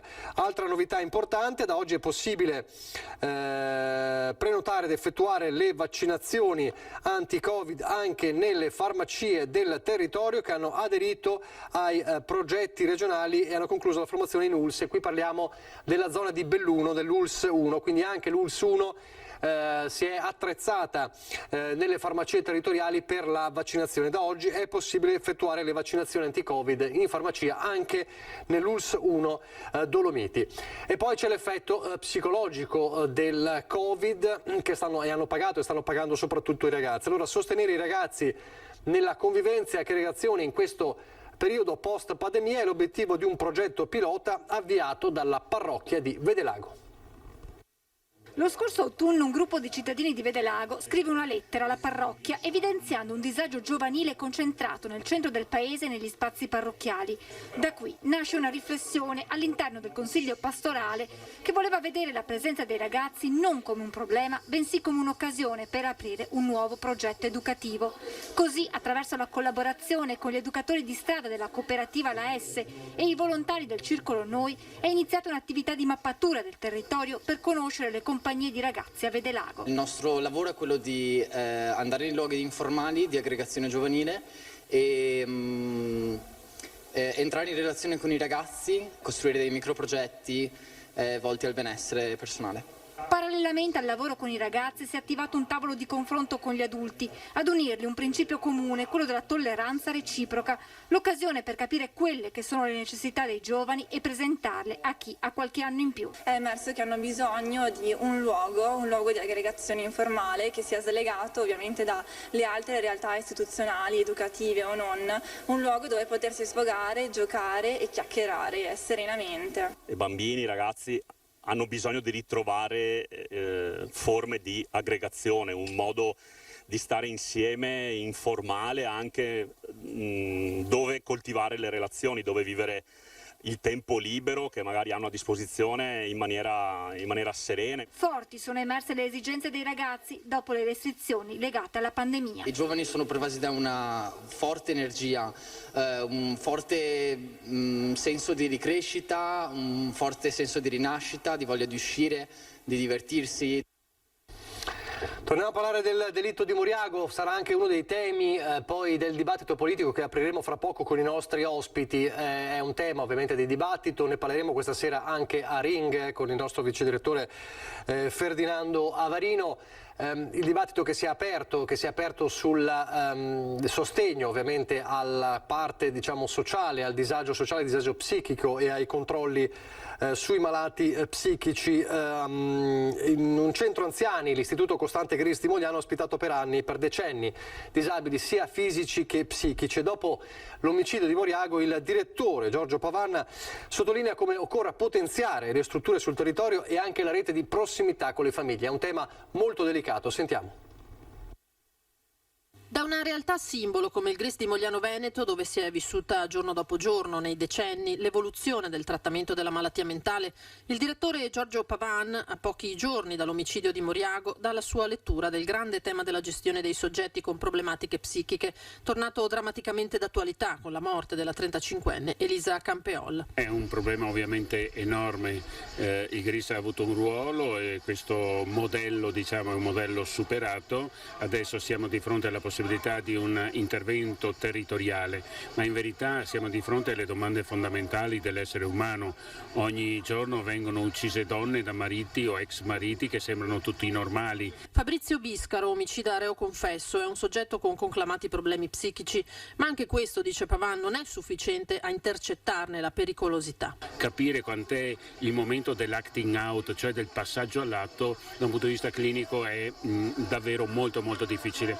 Potenziare i servizi e la rete di prossimità, questa è la chiave, potenziare i servizi esistenti di psichiatria e irrobustire la rete di prossimità, le famiglie e le associazioni, i gruppi che conoscono questi problemi, lì dove si manifestano nel territorio. Un salto culturale lo deve però fare anche la società, aggiunge il direttore del GRIS.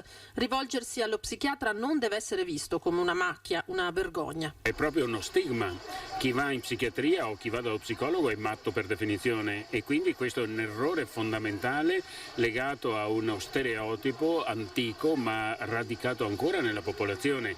Si va in psichiatria e si va dallo psicologo per cercare di stare meglio, così come si va dall'ortopedico per cercare di mettere a posto una gamba.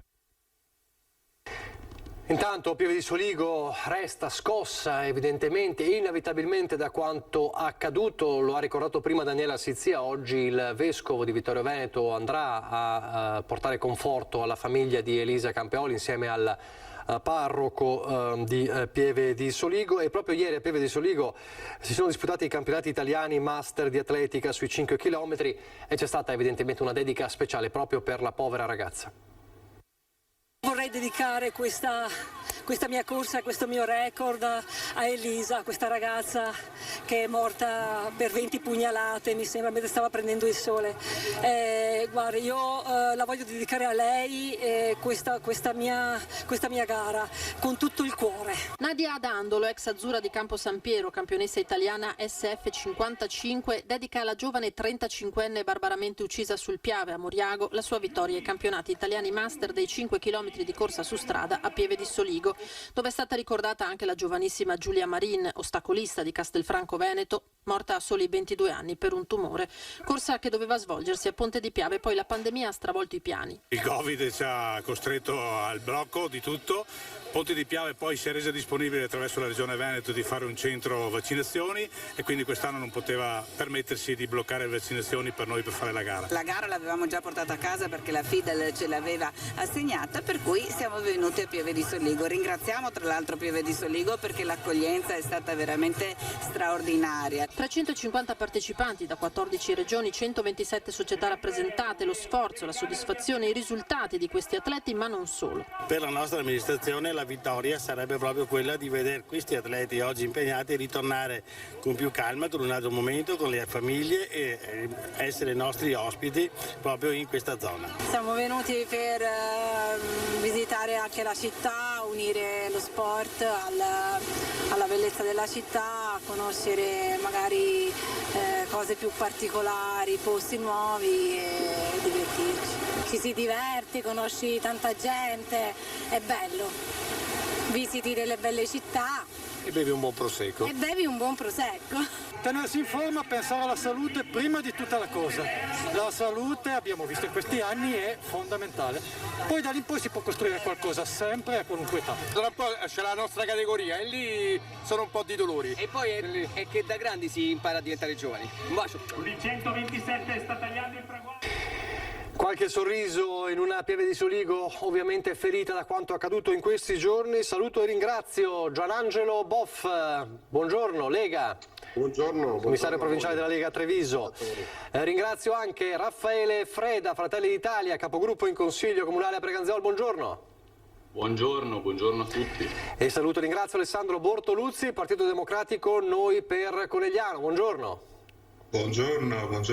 Allora, ripartiamo proprio da qui, così chiudiamo poi anche il discorso sul caso di questi giorni di Moriago della Battaglia, poi parleremo anche di Covid, parleremo di variante Delta, parleremo di amministrative. Allora, tutti si sono interrogati in questi giorni, ci si continua a interrogare ovviamente su quanto accaduto, al di là del fatto in se stesso ovviamente che ha sconvolto tutti davvero per le sue modalità. Lo abbiamo detto in questa settimana, poi ci saranno ulteriori sviluppi delle indagini, si sta anche setacciando il PC e il cellulare del 34enne che ha accusato, che ha confessato insomma il delitto costituendosi il giorno stesso, per cercare di capire se davvero fosse un attacco, un agguato casuale o meno. Ma al di là di questo resta la ferita di una situazione che forse si poteva evitare, non lo sapremo mai con certezza. Su questo dovrà chiaramente intervenire anche la magistratura, ma cosa si può fare? Davvero è così difficile evitare situazioni di questo tipo? In questi giorni anche il Partito Democratico in Regione ha fatto un'interrogazione in Regione attaccando la Regione, dicendo si è fatto troppo poco in termini di sostegno a quello che viene definita spesso la Cenerentola all'interno dell'ambito della sanità, quello che riguarda proprio il disagio mentale. Allora ripartiamo da qui, cosa si può fare, cosa si deve fare, cosa non si è fatto? Gianangelo Boff. Ma il tema del disagio mentale è un tema che purtroppo viene fuori quando succedono questi fatti eclatanti, e però è un tema molto difficile. Io ho avuto modo di doverlo gestire anche da sindaco, perché poi ricordiamoci che alla fine della fiera quando succedono veramente i momenti cruenti e sono intercettabili prima che succeda qualcosa di peggio, in realtà ci troviamo di fronte a persone che hanno dei disagi psicologici, però poi alla fine il dichiarare che questi devono subire un trattamento sanitario o meno, l'ultima firma è quella del sindaco che aspetta, quindi è il sindaco che deve intervenire all'ultimo momento e dire se questa persona deve subire un trattamento sanitario obbligatorio, quindi la persona in sé di per sé non è consapevole del suo stato psicologico e ci deve essere una persona che firma perché questa persona subisca un trattamento proprio perché non sia pericoloso per se stesso e per gli altri. Mi è capitato anche di intervenire in casi molto particolari e anche casi pericolosi, perché poi quando una persona è fuori di senno non si sa mai gli atti che può fare, eccetera. Sicuramente una riflessione va posta, io adesso non sto dicendo che bisogna tornare ai manicomi, però la difficoltà di gestire persone con disagi psichiatrici forti c'è, perché le strutture sul territorio ci sono, però ovviamente ci sono casi in cui questi disagi psichiatrici denotano anche una pericolosità sociale, oppure ci sono i sentori di una pericolosità sociale che possono sfociare in rabbia o altro, e in questo caso, fra virgolette, la convivenza di queste persone con la società diventa molto difficile da gestire, soprattutto per una famiglia o per i servizi sociali, che ricordiamo ci sono alla fin fine degli uffici dove ci sono delle persone all'interno che si occupano delle persone in stato di disagio, ma quando la patologia è tale per cui può anche sfociare in situazioni di attacco, di rabbia, di reazioni incontrollate, lì ci vuole un qualcosa di più, a mio avviso, rispetto a quello che può essere un normale percorso. Quindi non sto dicendo magari che la riapertura dei manicomi sia forse la ricetta giusta, però bisogna trovare una formula che consenta di sgravare le famiglie rispetto a queste situazioni che sono ingestibili se non monitorate costantemente, anche perché poi il momento in cui una persona parte per la tangente, cioè non è che è prevedibile, è monitorabile, molte volte è veramente frutto dell'estro di quel momento. Quindi secondo me sul tema della malattia psichiatrica qualcosa va rivisto soprattutto perché in alcuni casi, appunto, come ho già detto, vi è una pericolosità sociale, che non vuol dire che la persona è pericolosa socialmente in sé di per sé, ma nello stato psicologico in cui si trova in quella fase della sua vita, in quel momento, può diventare pericolosa. E io ne ho visti, mi è capitato anche di dover essere di fronte a case in cui la persona si era barricata in casa, in cui bisognava entrare con i vigili, in cui c'era la pericolosità anche per gli agenti che dovevano intervenire, poi perché dovevi dare l'ordine degli agenti di intervenire per bloccare questa persona, eccetera.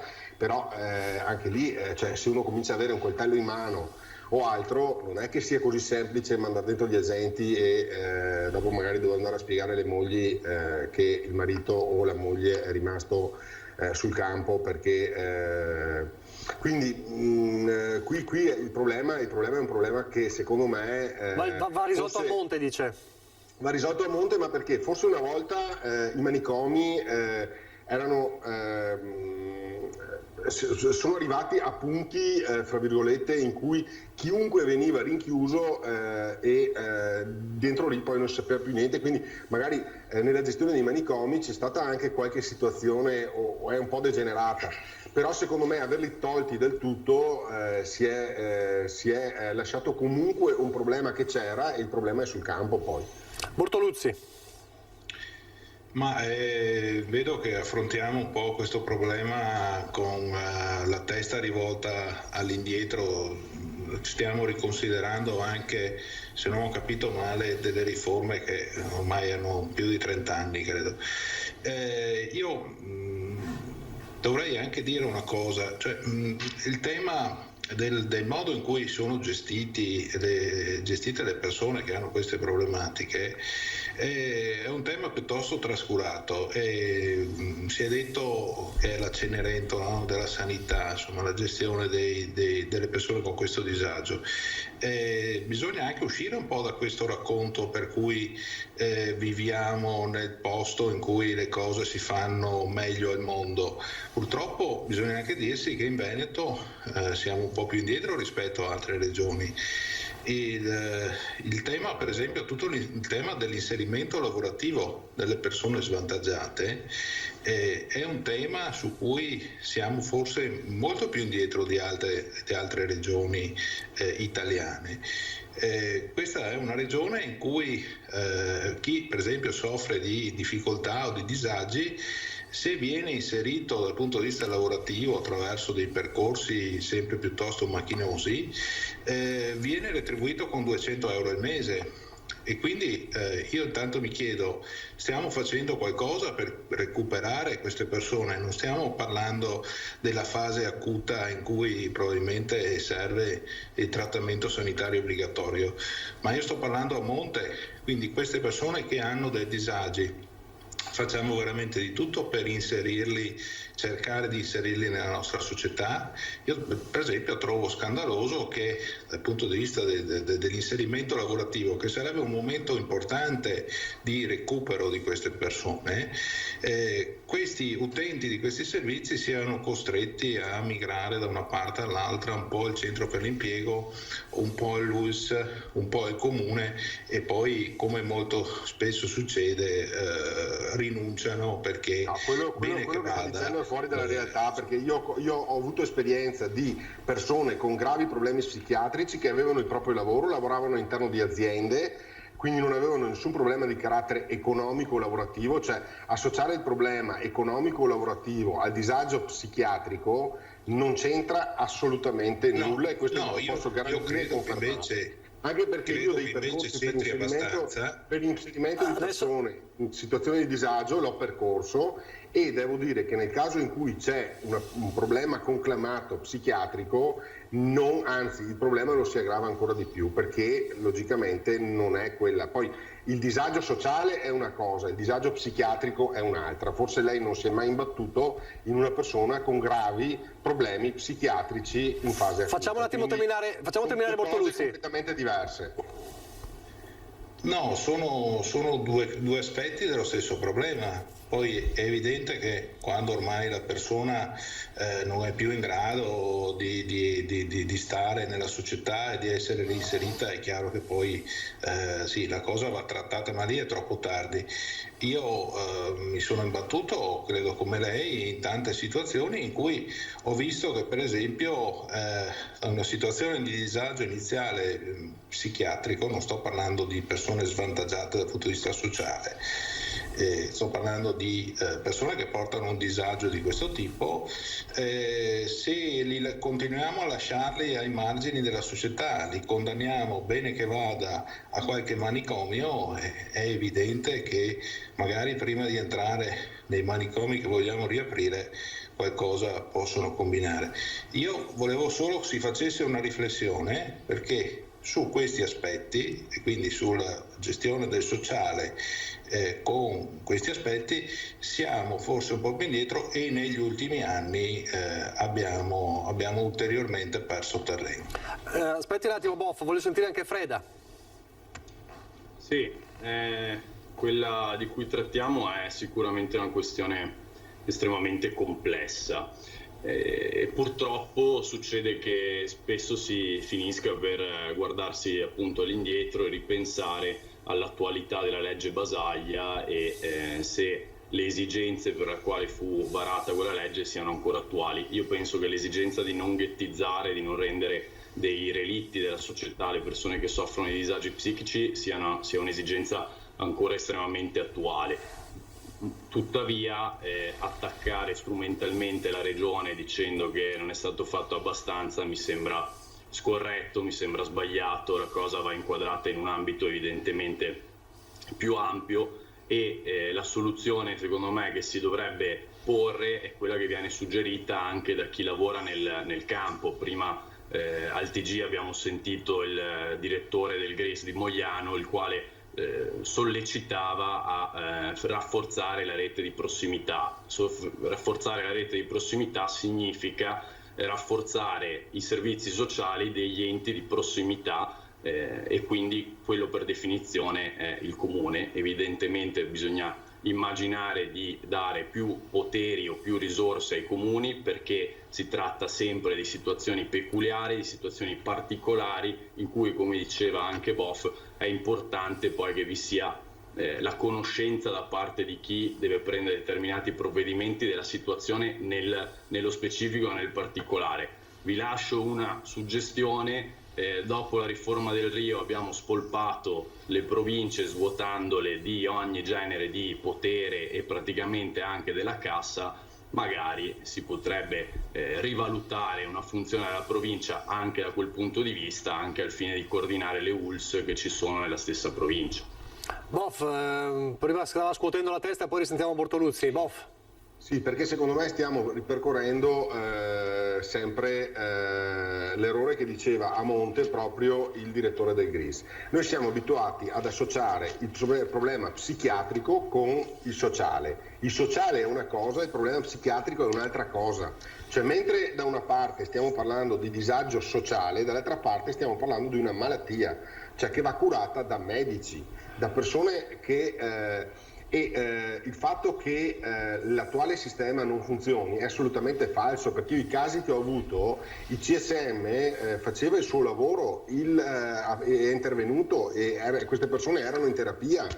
C'era la difficoltà da parte delle famiglie di gestire queste persone, ma proprio perché nel momento in cui le cose sono gravi, e ripeto, non banalizziamo dicendo il disagio sociale è un'altra cosa, il comportamento borderline è un'altra cosa, il disagio psichiatrico è una cosa completamente diversa, e vi invito a doverne affrontare qualcuno nella fase acuta, allora capite di cosa sto parlando. Parlare di persone che in quel momento sprigionano una forza che non è controllabile da un assistente sociale che fa un lavoro più impiegatizio che altro, fanno fatica ad affrontarla le forze dell'ordine nel momento in cui c'è la fase acuta e c'è da intervenire.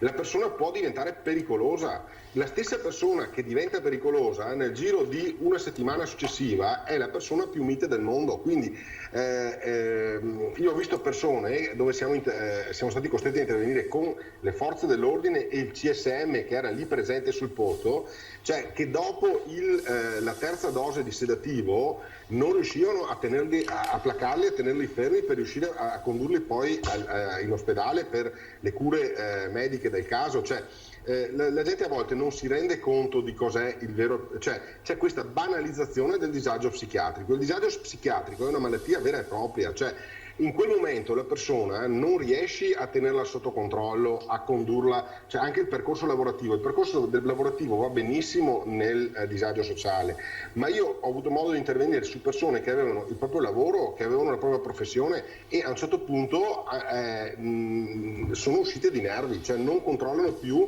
la persona, gli si firma il TSO. Nel momento in cui i due medici che devono essere presenti e sottoscrivono prima del sindaco il provvedimento, i medici dichiarano che la persona non è più capace di intendere e volere, cioè la persona non ha più il controllo di se stessa. Di questo stiamo parlando, non stiamo parlando di una persona, ma dai vieni che ti facciamo fare qualcosa, ti teniamo tranquillo, non funziona così, è una cosa completamente diversa. In quel caso io non sto parlando, io non ho voluto rievocare, anzi ho detto che i manicomi hanno avuto le loro criticità e sono stati a volte gestiti come dei lager e abbiamo avuto testimonianze e esperienze del passato sicuramente molto gravi su questo. Io dico che però in situazioni di disagio psichiatrico importante c'è bisogno di avere una custodia, una tutela della persona H24, ma non fatta da un assistente sociale o da un familiare, deve essere fatta da persone che hanno competenze in materia di psichiatrica, di medicina psichiatrica, c'è a volte sto fil rouge che è molto delicato e molto fine tra il disagio psicologico e il disagio psichiatrico. Cioè il disagio psicologico è quello che probabilmente molti di noi anche non si rendono conto, ma magari in alcune fasi della loro vita provano. Il disagio psichiatrico è diverso, nel momento in cui non c'è più un senso di malessere, un senso di infelicità, un senso di depressione, eccetera, dove veramente la persona perde il controllo di se stessa e quindi lì non è più facile, non è più così semplice da gestire nell'ordinarietà delle cose. Bortoluzzi. Secondo me diciamo la stessa cosa, ma in declinazioni differenti, se posso. Freda, sì, poi voglio sentire Bortoluzzi però. Certo. Nel senso che è giusto sottolineare che si tratta di fattispecie differenti, quindi da un lato il disagio psicologico che ha appena descritto Poff e dall'altro quello psichiatrico che ha una vera e propria patologia. Solo che, come nel caso che ci porta a parlarne oggi, la rete di prossimità cosa può fare? Può fare da collegamento tra il territorio e quello che succede poi nelle singole famiglie, nei singoli nuclei familiari e l'ULSS, quindi poi i medici veri e propri. È chiaro che non si può immaginare, se prima mi sono espresso male mi correggo, è chiaro che non si può immaginare che siano gli impiegati dei servizi sociali a trattare queste persone, perché va oltre le loro competenze, perché è giusto che abbiano un trattamento sanitario vero e proprio e non sociale, diciamo così. Bortoluzzi. Il problema, se posso solo permettermi dopo un mitaccio, il problema è questo, che la distinzione fra il disagio e il momento in cui invece devono intervenire i medici con i farmaci, con il ricovero eccetera, è nel momento in cui si ha l'atto cruento, perché nel momento in cui c'è l'atto cruento intervengono le forze dell'ordine, interviene il sindaco, intervengono gli psichiatri del CSM e lì si applica, però c'è una fase precedente che è difficilissima da monitorare, quindi la persona viene fra virgolette bloccata e costretta a una terapia obbligatoria nel momento in cui c'è la recrudescenza, ma in quel momento là, quel momento si può tradurre nel rompere una vetrina, nel danneggiare un'automobile, nel fare del male a se stessi, nel danneggiare la propria abitazione, nel danneggiare i beni dei vicini, ma a volte può anche tradursi nell'aggredire un'altra persona, cioè in quel momento la rapidità di intervento, se la persona non è monitorata H24 diventa difficilissima da intercettare. Bortoluzzi.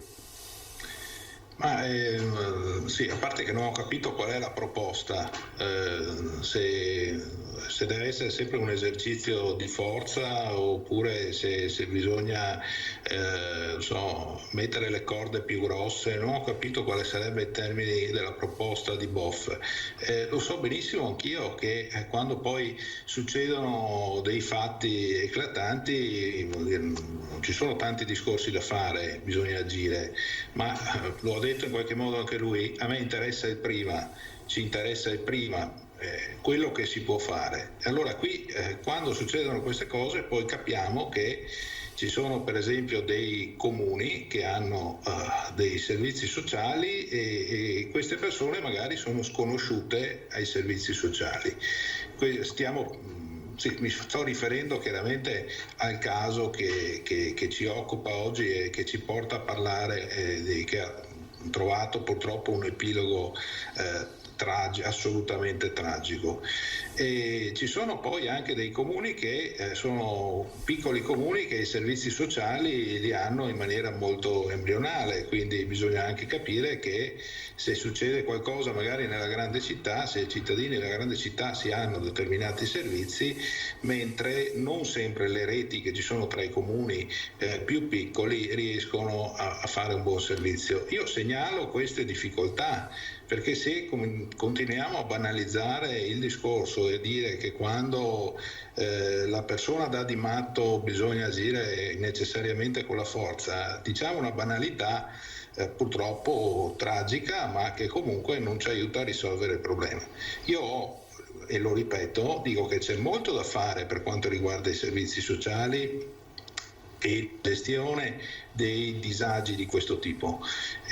Quindi pur in una regione in cui la sanità funziona e nessuno lo nega, dico attenzione che questi aspetti sono purtroppo trascurati e la quotidianità purtroppo ci consegna e ci consegnerà sempre più questi episodi, perché veniamo da un periodo di costrizioni anche alla libertà personale, e questo necessariamente lo vediamo anche nelle reazioni che ci sono per esempio tra i giovani, dibattito anche questo di questi giorni. Quindi quando si arriva da questi mesi, ormai quasi più di un anno, di scarsa socialità, necessariamente questo tipo di problemi dobbiamo aspettarceli in misura maggiore. Allora vi do un altro spunto di riflessione, poi la faccio parlare. Questo punto di riflessione viene dalle parole sia del dottor Benazzi, l'ULSS 2, sia del dottor Meneghetti, che è poi il responsabile del Dipartimento Salute Mentale dell'ULSS 2 di Treviso. Riferito a questo caso in particolare c'è anche il tema, ad esempio, della persona, come in questo caso Biscaro, il 34enne che ha ucciso la povera Elisa, che aveva sospeso il trattamento dei farmaci, e una legge del 2017 consente alla persona stessa di poter rifiutare di continuare il trattamento farmacologico. Allora vediamo questo servizio nel quale peraltro poi il dottor Meneghetti dice spesso si dà alla psichiatria però un ruolo diverso da quello che è in realtà. Sentite.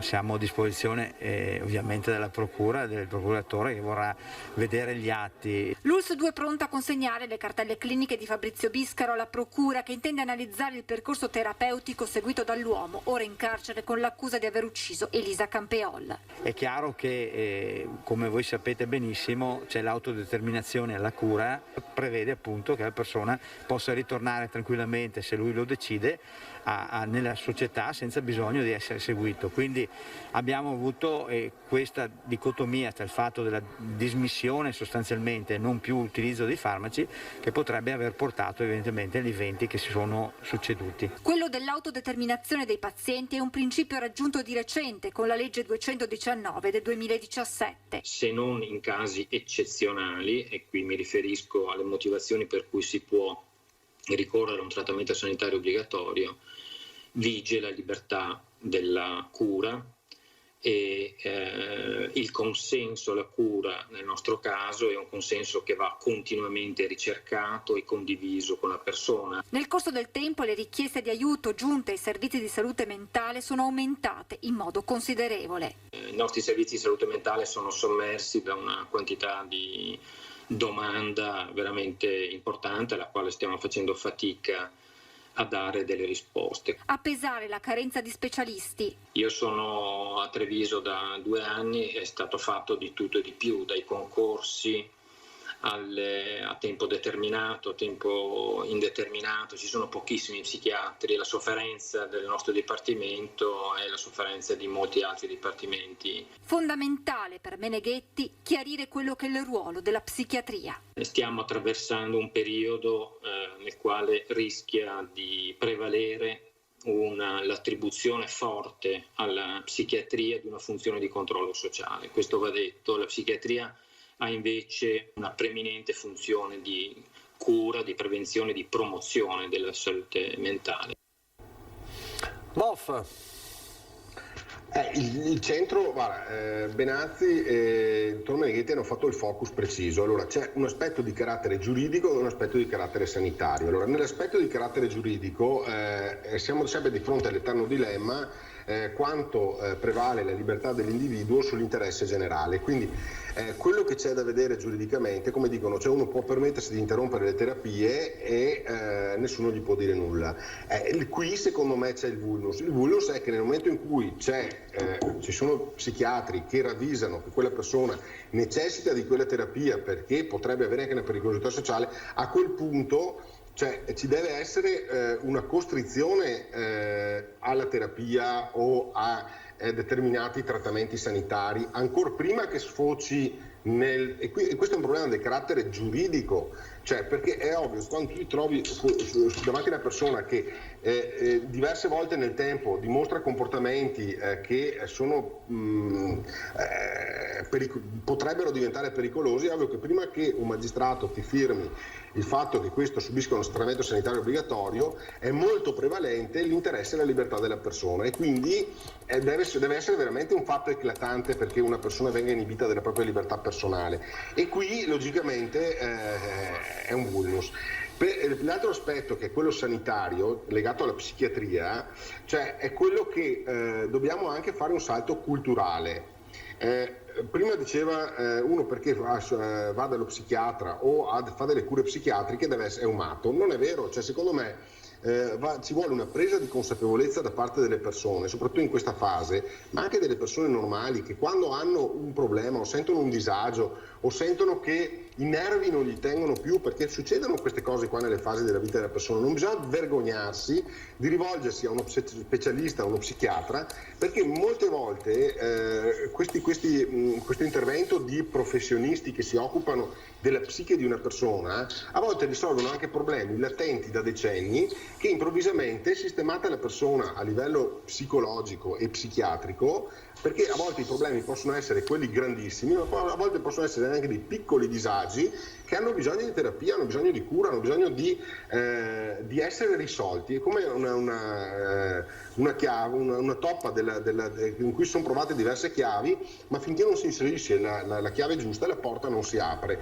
e quel disagio permane, può sfociare in cose gravi, ma può sfociare anche in un disagio che una persona si porta con sé per tutta la vita, con poi diverse patologie anche di carattere organico, voglio dire, perché poi uno magari ha sempre mal di stomaco, ha sempre mal di testa, eccetera, e invece in realtà il disturbo è un disturbo latente che poi crea questo disagio alla persona. Quindi non vergognarsi di andare da uno psichiatra se si ha bisogno, perché secondo me questo è il consiglio che mi sento dare a molti, perché non bisogna vergognarsi, è una malattia che può essere temporanea, come può succedere che uno ha l'ulcera, come può succedere che uno ha male a un ginocchio, come può succedere che uno si lussa una spalla, così funziona anche con la nostra psiche, e bisogna avere il coraggio di intervenire quando lo si ritiene necessario. Per il resto, secondo me, non sto parlando di manicomi, sto parlando di un intervento a livello legislativo in cui in determinate situazioni ci sia maggiore forza nel anche inibire la libertà della persona rispetto all'interesse generale, che è l'eterno tema, perché la nostra società vive di questo grande dilemma: quanto deve prevalere l'interesse del singolo individuo rispetto all'interesse della collettività. Questo è un tema molto delicato, e fra poco sentiremo anche le parole del magistrato Carlo Nordio, che su questo lo affronta in modo molto, molto preciso. Va detto per completezza, e poi sentiamo Bortoluzzi e Freda, che lo stesso Meneghetti era in diretta proprio con noi sabato scorso, su questo punto afferma che quel principio di quella legge di autodeterminazione è inviolabile, è un traguardo al quale la psichiatria è arrivata. Va anche detto, per sottolineare la difficoltà di questo caso in particolare, è che lo stesso Benazzi ci ha raccontato, in questo caso si erano parlati di atti di autolesionismo, aveva tentato il suicidio il giovane Biscaro, ma mai azioni violente, quindi è stato seguito anche successivamente, comunque monitorato dopo l'interruzione della terapia farmacologica.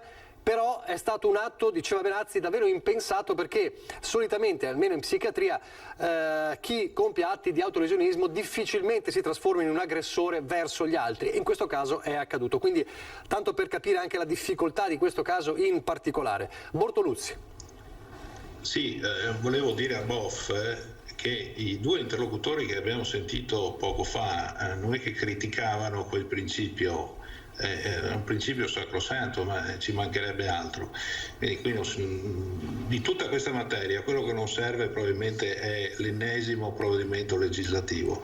Bisogna invece rafforzare i presidi sul territorio, e sotto questo punto di vista, per esempio, io ho trovato molto importante, molto utile, e spero venga riconfermato per il prossimo anno scolastico, l'introduzione degli psicologi nelle scuole. Quindi il MIUR ha fatto una cosa, insomma, diamogliene atto una buona volta che fanno una cosa fatta bene, no? Ha introdotto queste figure e stanno facendo veramente un ottimo lavoro, per quanto mi risulta, all'interno delle scuole. Quindi abbiamo dei professionisti che ascoltano il disagio degli studenti, anche disagio dei docenti qualche volta, perché pure loro in questi momenti sono messi a dura prova, e quindi quando si dice che va rinforzato, insomma, ecco, l'argine di prossimità, si dice anche questo, perché certo tipo di disagi, soprattutto quelli che si manifestano, insomma, ecco, nei ragazzi in età scolare, devono essere subito presi per mano. Questo ci consente di crescere delle persone sane e ci consente di limitare, se non altro, perché bisogna anche dire questo, insomma, ecco, di limitare le possibilità che poi questo tipo di patologie non curate e non seguite vadano a sfociare poi negli atti che abbiamo visto. Allora, sentite le parole di Nordio, poi sentiamo Freda e poi chiudiamo l'argomento e passiamo al Covid. Il magistrato Carlo Nordio proprio sulle difficoltà della giustizia indifesa, dice, di fronte a certe situazioni. Il fatto che una persona affetta da disturbi psichici sia libera è uno dei problemi insolubili della giustizia, perché non si può preventivamente immaginare come possa scatenarsi questa malattia e non si può neanche incarcerare una persona sul solo presupposto che è ammalata. Questa è l'analisi dell'ex procuratore aggiunto di Venezia, Carlo Nordio, che interviene nel dibattito nato dopo l'efferato omicidio di Elisa Campeol. Una disanima puntuale, quella del magistrato, sui limiti della giustizia di fronte a queste patologie che rendono problematica una revisione del sistema. Il sistema va rivisto, ma sempre conoscendo i limiti della psichiatria e della psicologia. Le malattie psichiche sono le più difficili da individuare, da curare, ma soprattutto sono le più difficili da farci prevedere quella che possa essere, quali possono essere i loro esiti e i loro risultati, e in questo la giustizia è indifesa. Un quadro nel quale si inserisce la figura del magistrato con un compito non certo facile. Al magistrato, adesso parlo del magistrato, viene chiesto di domandare al perito se la persona sia socialmente pericolosa, e su 10 periti magari 5 dicono una cosa, 5 dicono un'altra, perché la valutazione di pericolosità sociale, anche se è connessa a una malattia, è una decisione estremamente difficile, e allora tu puoi oscillare da una limitazione dei diritti dell'individuo, limitazione dei diritti che magari è infondata perché questo individuo malato non è socialmente pericoloso, a correre il rischio di lasciarlo libero e che poi commetta un reato. Questo è un giudizio prognostico che è quasi divino e sul quale bisogna, posso dire con grande dolore, rassegnarsi. E sono parole forti quelle di Nordio. Dalla parte quindi la difficoltà della giustizia di determinare una pericolosità o meno, e anche la difficoltà di poter limitare la libertà di una persona sulla base di una perizia, dall'altra il pericolo che possono cadere altri casi come quelli che abbiamo visto. Abov dice che bisogna intervenire sulla l'intervento nel caso di un trattamento farmacologico anche arrivando a imporlo. Bortoluzzi dice no, bisogna fare qualcosa a monte. Freda, lei cosa dice? Io dico una cosa estremamente sensata e sul tema che abbiamo affrontato anche poc'anzi rispetto alla prevenzione degli atti delittuosi da parte delle persone affette da un disagio psichico. Affrontiamo una questione estremamente spinosa dove sinceramente penso che i principi giuridici di cui abbiamo parlato, quindi quelli relativi alla libertà e al consenso alla cura, siano inviolabili anche alla luce dei fatti abbastanza recenti e meno recenti, come possiamo ricordare ad esempio i casi di Bibbiano oppure della Bassa Modenese, dove a delle autorità sanitarie è stato permesso di fare o suggerire azioni che erano quantomeno discutibili, se non addirittura sbagliate. Quindi io non espanderei francamente i poteri dello Stato nel momento della prevenzione, ma andrei a toccare invece una cosa che ha detto Meneghetti e che, come al solito, finisce per essere un appello inascoltato, e cioè il fatto che mancano gli psichiatri. Noi abbiamo un sistema ormai da decenni nel quale formiamo i medici secondo un numero prestabilito, dopodiché teniamo i giocatori in panchina per 1, 2, 3, 4 anni finché non passano la specializzazione, no? Il cosiddetto esame per la specializzazione, cioè finché non riescono a specializzarsi. E questo perché? Non perché c'è una questione di numeri relativi alla formazione di uno o più di 100 o 100.000 psichiatri, perché appunto, ce l'ha detto anche Meneghetti, mancano nell'ULSS 2, mancano in tutte le ULSS d'Italia, mancano gli psichiatri. No, questo succede perché il Ministero dell'Istruzione, dell'Università e della Ricerca non dispone di risorse, non alloca abbastanza risorse per le borse di studio. Quindi è vero che c'è un problema a monte, ma il problema a monte è proprio nella formazione del personale sanitario, per poi risolverlo non sulla prevenzione, dove abbiamo capito, e su questo Boff aveva ragione e ha detto la stessa cosa che ha detto Nordio, tra l'altro, dove prevenire, dove vedere quando è il momento di crisi, di rottura, è difficilissimo. Allora il momento in cui bisogna intervenire eventualmente è quello che, quando si tratta di sicurezza, si parla di repressione, non di prevenzione. In questo caso diciamo del momento dell'azione, ecco, del momento in cui effettivamente si deve ridurre la libertà dell'individuo, e per farlo c'è bisogno innanzitutto di personale che lo possa fare. Allora, se siete d'accordo, andiamo in pubblicità. Dico anche la regia, anticipiamo un attimo, così poi al rientro cambieremo pagina e torneremo a parlare delle mascherine via all'aperto, ma c'è questo spettro della variante Delta che continua a incombere, intanto in Europa, ma per ora non in Italia e in Veneto, ma chissà per quanto. Allora, pubblicità.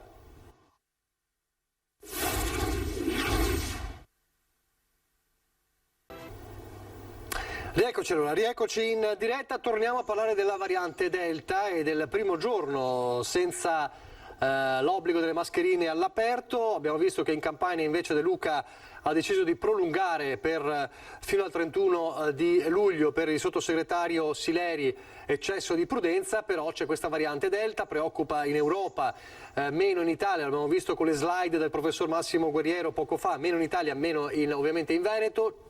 Tutte zone focolai sotto controllo, però è chiaro che è una spada di Damocle che resta un po' su questa estate di ripartenza. Innanzitutto sfrutto, come abbiamo fatto con i nostri ospiti oggi Skype, usati un po' anche come sentinelle, un po' come inviati, chiedo a Bortoluzzi, nella sua Conegliano, se ha avuto modo di vedere un po' in giro com'era la situazione. Il trend fino adesso che abbiamo visto a Cortina, a Mestre e in altre zone era di metà e metà, 50 e 50, c'è ancora gente che la tiene su, forse per prudenza, forse si è dimenticato, chissà. Com'era a Conegliano la situazione?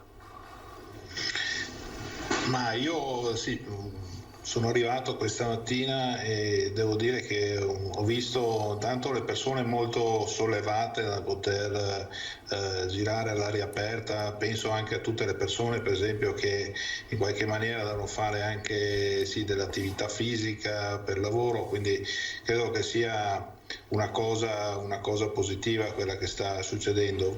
Ho visto qualcuno in coda, per esempio agli uffici postali, che continua a tenere mascherine. Credo che sia una scelta assolutamente anche di buon senso, perché in presenza di assembramento resta comunque obbligatoria. Sì, infatti è facile dire che va indossata quando c'è l'assembramento, ma non è così facile poi applicare questa regola, insomma, ecco. Quindi credo che quando poi si è da soli o con poche persone si può essere un attimino più leggeri, però quando si stanno in mezzo, anche all'aperto, in mezzo alle persone, vedo che c'è anche la volontà comunque di continuare ad usarla. Ecco, la preoccupa la variante Delta? Ma francamente non moltissimo, spero di non sbagliarmi ovviamente, però Da quello che capisco si va verso un quadro molto simile a quello dell'estate scorsa a livello di contagi. Spero soltanto che non si ripresenti un autunno come quello dell'anno scorso, ma sotto questo punto di vista insomma abbiamo fatto un buon numero di vaccini e torniamo sempre lì, insomma io credo che quello sia l'arma vincente, sia il vaccinare e vaccinarsi il più possibile.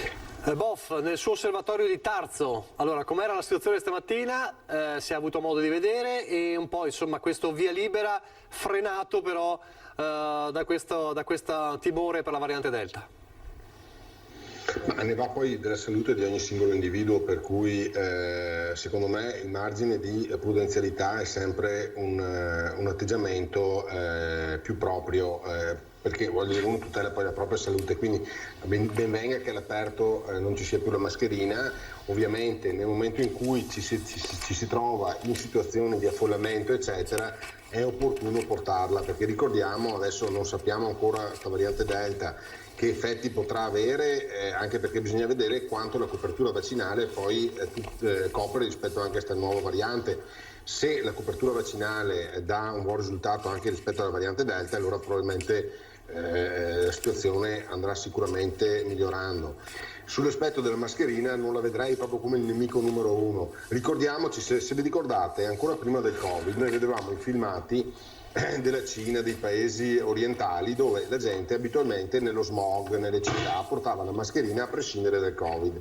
Quindi è comunque un meccanismo di protezione delle vie aeree, cioè se io faccio un lavoro dove c'è tanta polvere eccetera è opportuno portare la mascherina.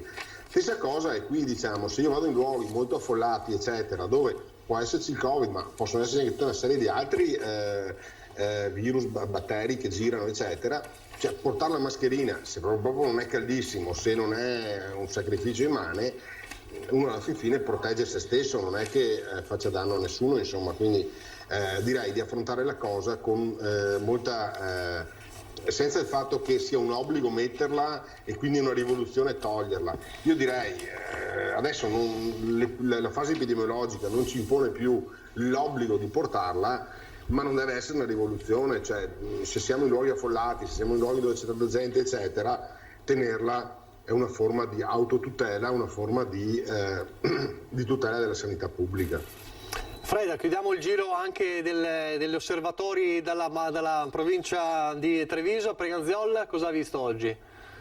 Io ho percepito ma già nei giorni precedenti, una forte stanchezza rispetto alla mascherina, quindi sono e siamo, almeno per le persone con cui ho parlato, decisamente sollevati dal fatto che non sia più obbligatorio portarla all'aria aperta. Detto questo, è naturale che è un atteggiamento prudente quello di tenerla nel caso di affollamenti e è consigliabile farlo, perché appunto ne va della propria salute innanzitutto. E rispetto invece alla variante Delta, io sinceramente mi auguro e spero che non si ripeta lo stesso film dell'anno scorso, nel senso che abbiamo proceduto alle vaccinazioni, c'è stato detto che le vaccinazioni sarebbero state il rimedio per superare l'emergenza sanitaria. Ecco, non gradirei un ritorno allo scorso autunno in cui siamo ripiombati nel baratro dell'emergenza, anche perché diciamocelo chiaramente, non si può vivere sempre in sospeso, non si può vivere sempre in emergenza. Oggi per fortuna finalmente, forse per la prima volta, ho letto un articolo in cui si ridimensionava un po' anche la questione variante Delta e si diceva che i vaccinati presentano sintomi qualora se contraggono la variante Delta, presentano sintomi simili, pari a quelli di un'influenza. Quindi ecco, cerchiamo di non creare allarmismo, di non terrorizzare i cittadini, perché questo è il momento della ripartenza e quindi insomma con prudenza guardiamo avanti con un cauto ma forte ottimismo. Restiamo nel centrodestra e cambiamo per argomento, ritorno a Boff, perché insomma adesso si guarda anche l'estate, anche il tempo per cominciare a davvero a ingranare la marcia per quanto riguarda le amministrative. Allora, Situazione, ovviamente lo sappiamo, le città più attese al voto, al di là di Chioggia nel veneziano, sono nella Marca trevigiana. A Conegliano è una situazione più delicata, adesso sentiamo anche Bortoluzzi sul fronte centro-sinistra. Com'è la situazione per la ricerca del candidato di centrodestra, in virtù del fatto che rispetto a quando ci siamo visti l'ultima volta la situazione ad esempio con il Fabio Chiesi, coordinatore provinciale di Forza Italia, mi pare che sia difficile ormai arrivare a un accordo Forza Italia, Fratelli d'Italia, Lega tutti insieme, insomma questa spaccatura un po' all'interno del centrodestra resterà. Allora ci dice qualcosa? Ma diciamo che non è una spaccatura, è una visione magari non proprio identica di quello che è il sentiment della popolazione. Ovviamente chi fa politica ha l'obbligo e il dovere di ascoltare la gente, di stare in mezzo alla gente e di percepire qual è il sentimento che viene fuori dalla gente. Noi abbiamo cercato di dare un po' un'interpretazione di quello che erano i sentori che avevamo dai nostri militanti, dalle nostre sezioni, dal nostro territorio, e soprattutto stando in mezzo alla gente e parlando con la gente. E abbiamo interpretato cercato di tradurre in azione politica quello che era il messaggio che ci arrivava, cioè abbiamo cercato di dare, diciamo, una fase di rinnovamento che non vuol dire condannare tutto ciò che è successo, vuol dire formulare una nuova proposta per i cittadini. Su questo probabilmente adesso vedremo, perché siamo ancora a 3 mesi dal voto, se non fosse perché usciamo dal Covid probabilmente di elezioni se ne parlerebbe fra un mese in epoche normali. Adesso tutto è un po' più frenetico perché siamo appena usciti dal Covid, quindi tutto è ancora possibile. Ovviamente per noi resta ferma quella che è la visione, cioè quella che è chi fa politica non può esimersi, cioè il calcolo non può essere un semplice calcolo di palazzo, di numeri, ma va interpretata anche un po' quella che è la volontà, quello che ci chiedono i cittadini. Ecco, sul fronte, adesso arrivo anche da Bortoluzzi, approfitto però che c'è Freda, sul fronte ad esempio di Montebelluna si è parlato invece di una richiesta pressante di Fratelli d'Italia di avere un candidato di Fratelli d'Italia nell'accordo con la Lega. Ma non c'è nessun problema di questo. La domanda era a me o tutte e due. Beh, ripartiamo da lei, visto che comunque è il commissario provinciale della Lega, quindi ha diciamo più lo sguardo generale. Poi sicuramente vado da Freda. No, con Fratelli d'Italia non c'è assolutamente nessun problema, diciamo che è ovvio che ci deve essere una dialettica sulle persone, sui candidati eccetera. Montebelluna è una città che noi governiamo da 10 anni, tra l'altro con ottimi risultati, ce lo conferma anche la gente eccetera, quindi è ovvio che cerchiamo di dare una continuità a quello che è stato fatto in 10 anni da Marzio Favero, che è sicuramente un grandissimo lavoro a Montebelluna. Dopodiché il confronto con Fratelli d'Italia è assolutamente sereno, cioè non ci sono tutti i problemi che vengono dipinti. Ecco, Freda. Sì, io su Montebelluna posso dire che Fratelli d'Italia è sicuramente una realtà forte e autorevole anche per poter pensare di presentare una candidatura a sindaco, però sarò anche sincero nel dire che non sono la persona adatta o adeguata per commentare questo tipo di scelte, perché per una questione di serietà proprio all'interno dei partiti questo tipo di ragionamenti vengono fatti dalle segreterie, certo, quella provinciale e anche da quella nazionale, perché parliamo di territori che Fratelli d'Italia, ma anche la Lega, il centrodestra, tutto tengono estremamente in considerazione. Quindi c'è chi sta facendo questo tipo di ragionamenti. A me risulta, ecco, questo posso dirlo, che i rapporti con la Lega siano sereni e sicuramente Fratelli d'Italia avrà il giusto riconoscimento per quello che fa nei territori e anche per i consensi che sta ottenendo a livello locale, nelle ultime regionali e nazionali. Allora andiamo da Bortoluzzi e torniamo a Conegliano. Allora Bortoluzzi, se non sbaglio lei ha detto qualche giorno fa ai primi di luglio ci sarà il nome, o era i giornalisti vanno sempre un po' avanti nelle previsioni?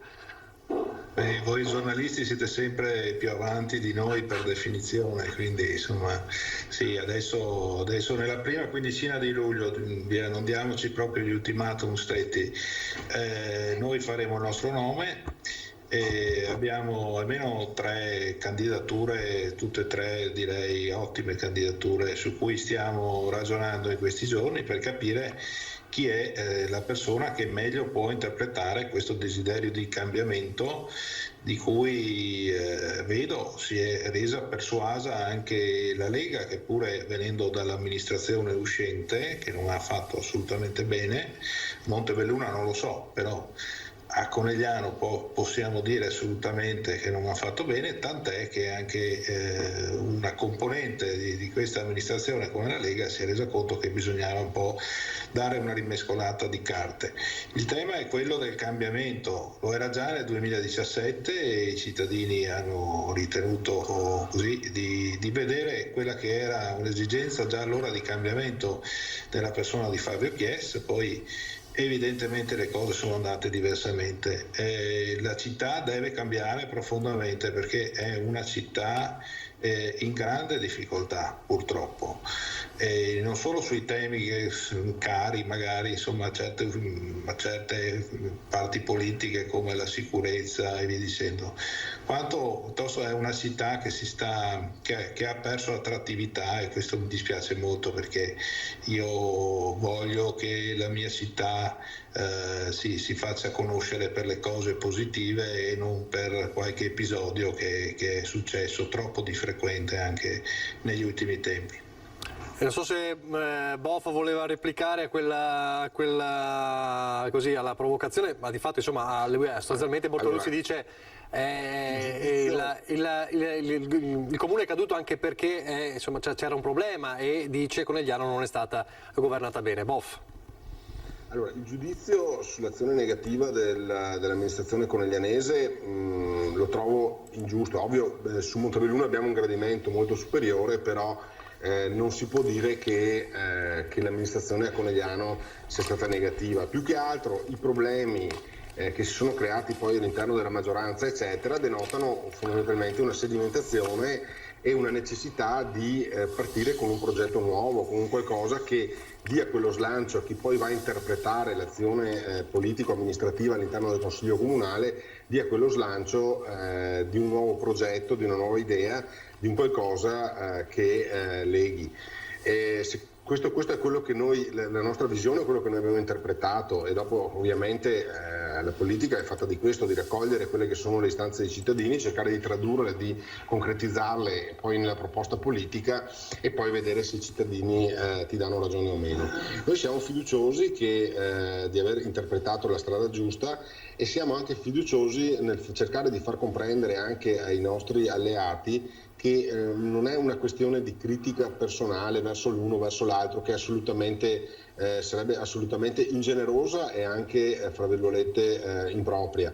È più che altro quella di riuscire a far capire quella che è una visione, quella che è una nuova formula che si vuole proporre alla città. Io spero tanto che questo venga compreso, perché i cittadini, le tante persone che ci hanno chiamato in queste settimane, in questi giorni, molti cittadini l'hanno compreso, e tradurla semplicemente nel voler dire un atto di ostilità tra l'uno e l'altro, non è una questione né personale né tra una persona o l'altra. Tra l'altro i rapporti tra persone sono assolutamente distesi e buoni con tutti. Il problema è proprio una divisione politica, e quindi su questo invito tutti quanti a fare una riflessione, perché quello che noi percepiamo, dubito che lo percepiamo solo noi, secondo me è un sentiment che la popolazione ha. Bortoluzzi, chiudo con lei perché siamo davvero in chiusura. Cosa invece deve cambiare, se deve imparare dal passato il centro-sinistra per conquistare Conegliano? Ma parlare molto di più con le persone, stare con le persone, perché un buon sindaco, un buon candidato consigliere è qualcuno che ha sempre l'orecchio a terra e capisce quello che sono anche i sentimenti profondi, insomma, di una città che è fatta così, che è fatta bene, dove però alcuni temi vanno scelti accuratamente, quindi capire i problemi e i sentimenti profondi dei coneglianesi, qui dobbiamo assolutamente entrare in sintonia, perché vogliamo amministrare la città, ma con la città, con i cittadini, con le tante associazioni che ci sono a Conegliano. Quindi sotto questo punto di vista dobbiamo riproporci di fare sicuramente di più in termini di ascolto. Benissimo, io ringrazio i nostri ospiti, ringrazio Raffaele Freda, ringrazio Gianangelo Boff e anche Alessandro Bortoluzzi, grazie per essere stati con noi, noi ci fermiamo qui, prossimo appuntamento 18:30 come sempre con il Telegiornale del Veneto. Vi ricordo questa sera Ring, una puntata da non perdere, perché avremo ospite il governatore del Veneto Luca Zaia, quindi un Luca Zaia a tutto campo, il tema è la ripartenza, ma parleremo davvero di tanti temi con il governatore, quindi dalle 21:15 da non perdere. Poi nella seconda parte ovviamente i riflettori sul delitto di Moriago, lo shock per quanto accaduto, le riflessioni, le soluzioni, le novità sulle indagini. Quindi stasera 21:15 Ring da non perdere. Grazie per averci seguito, arrivederci.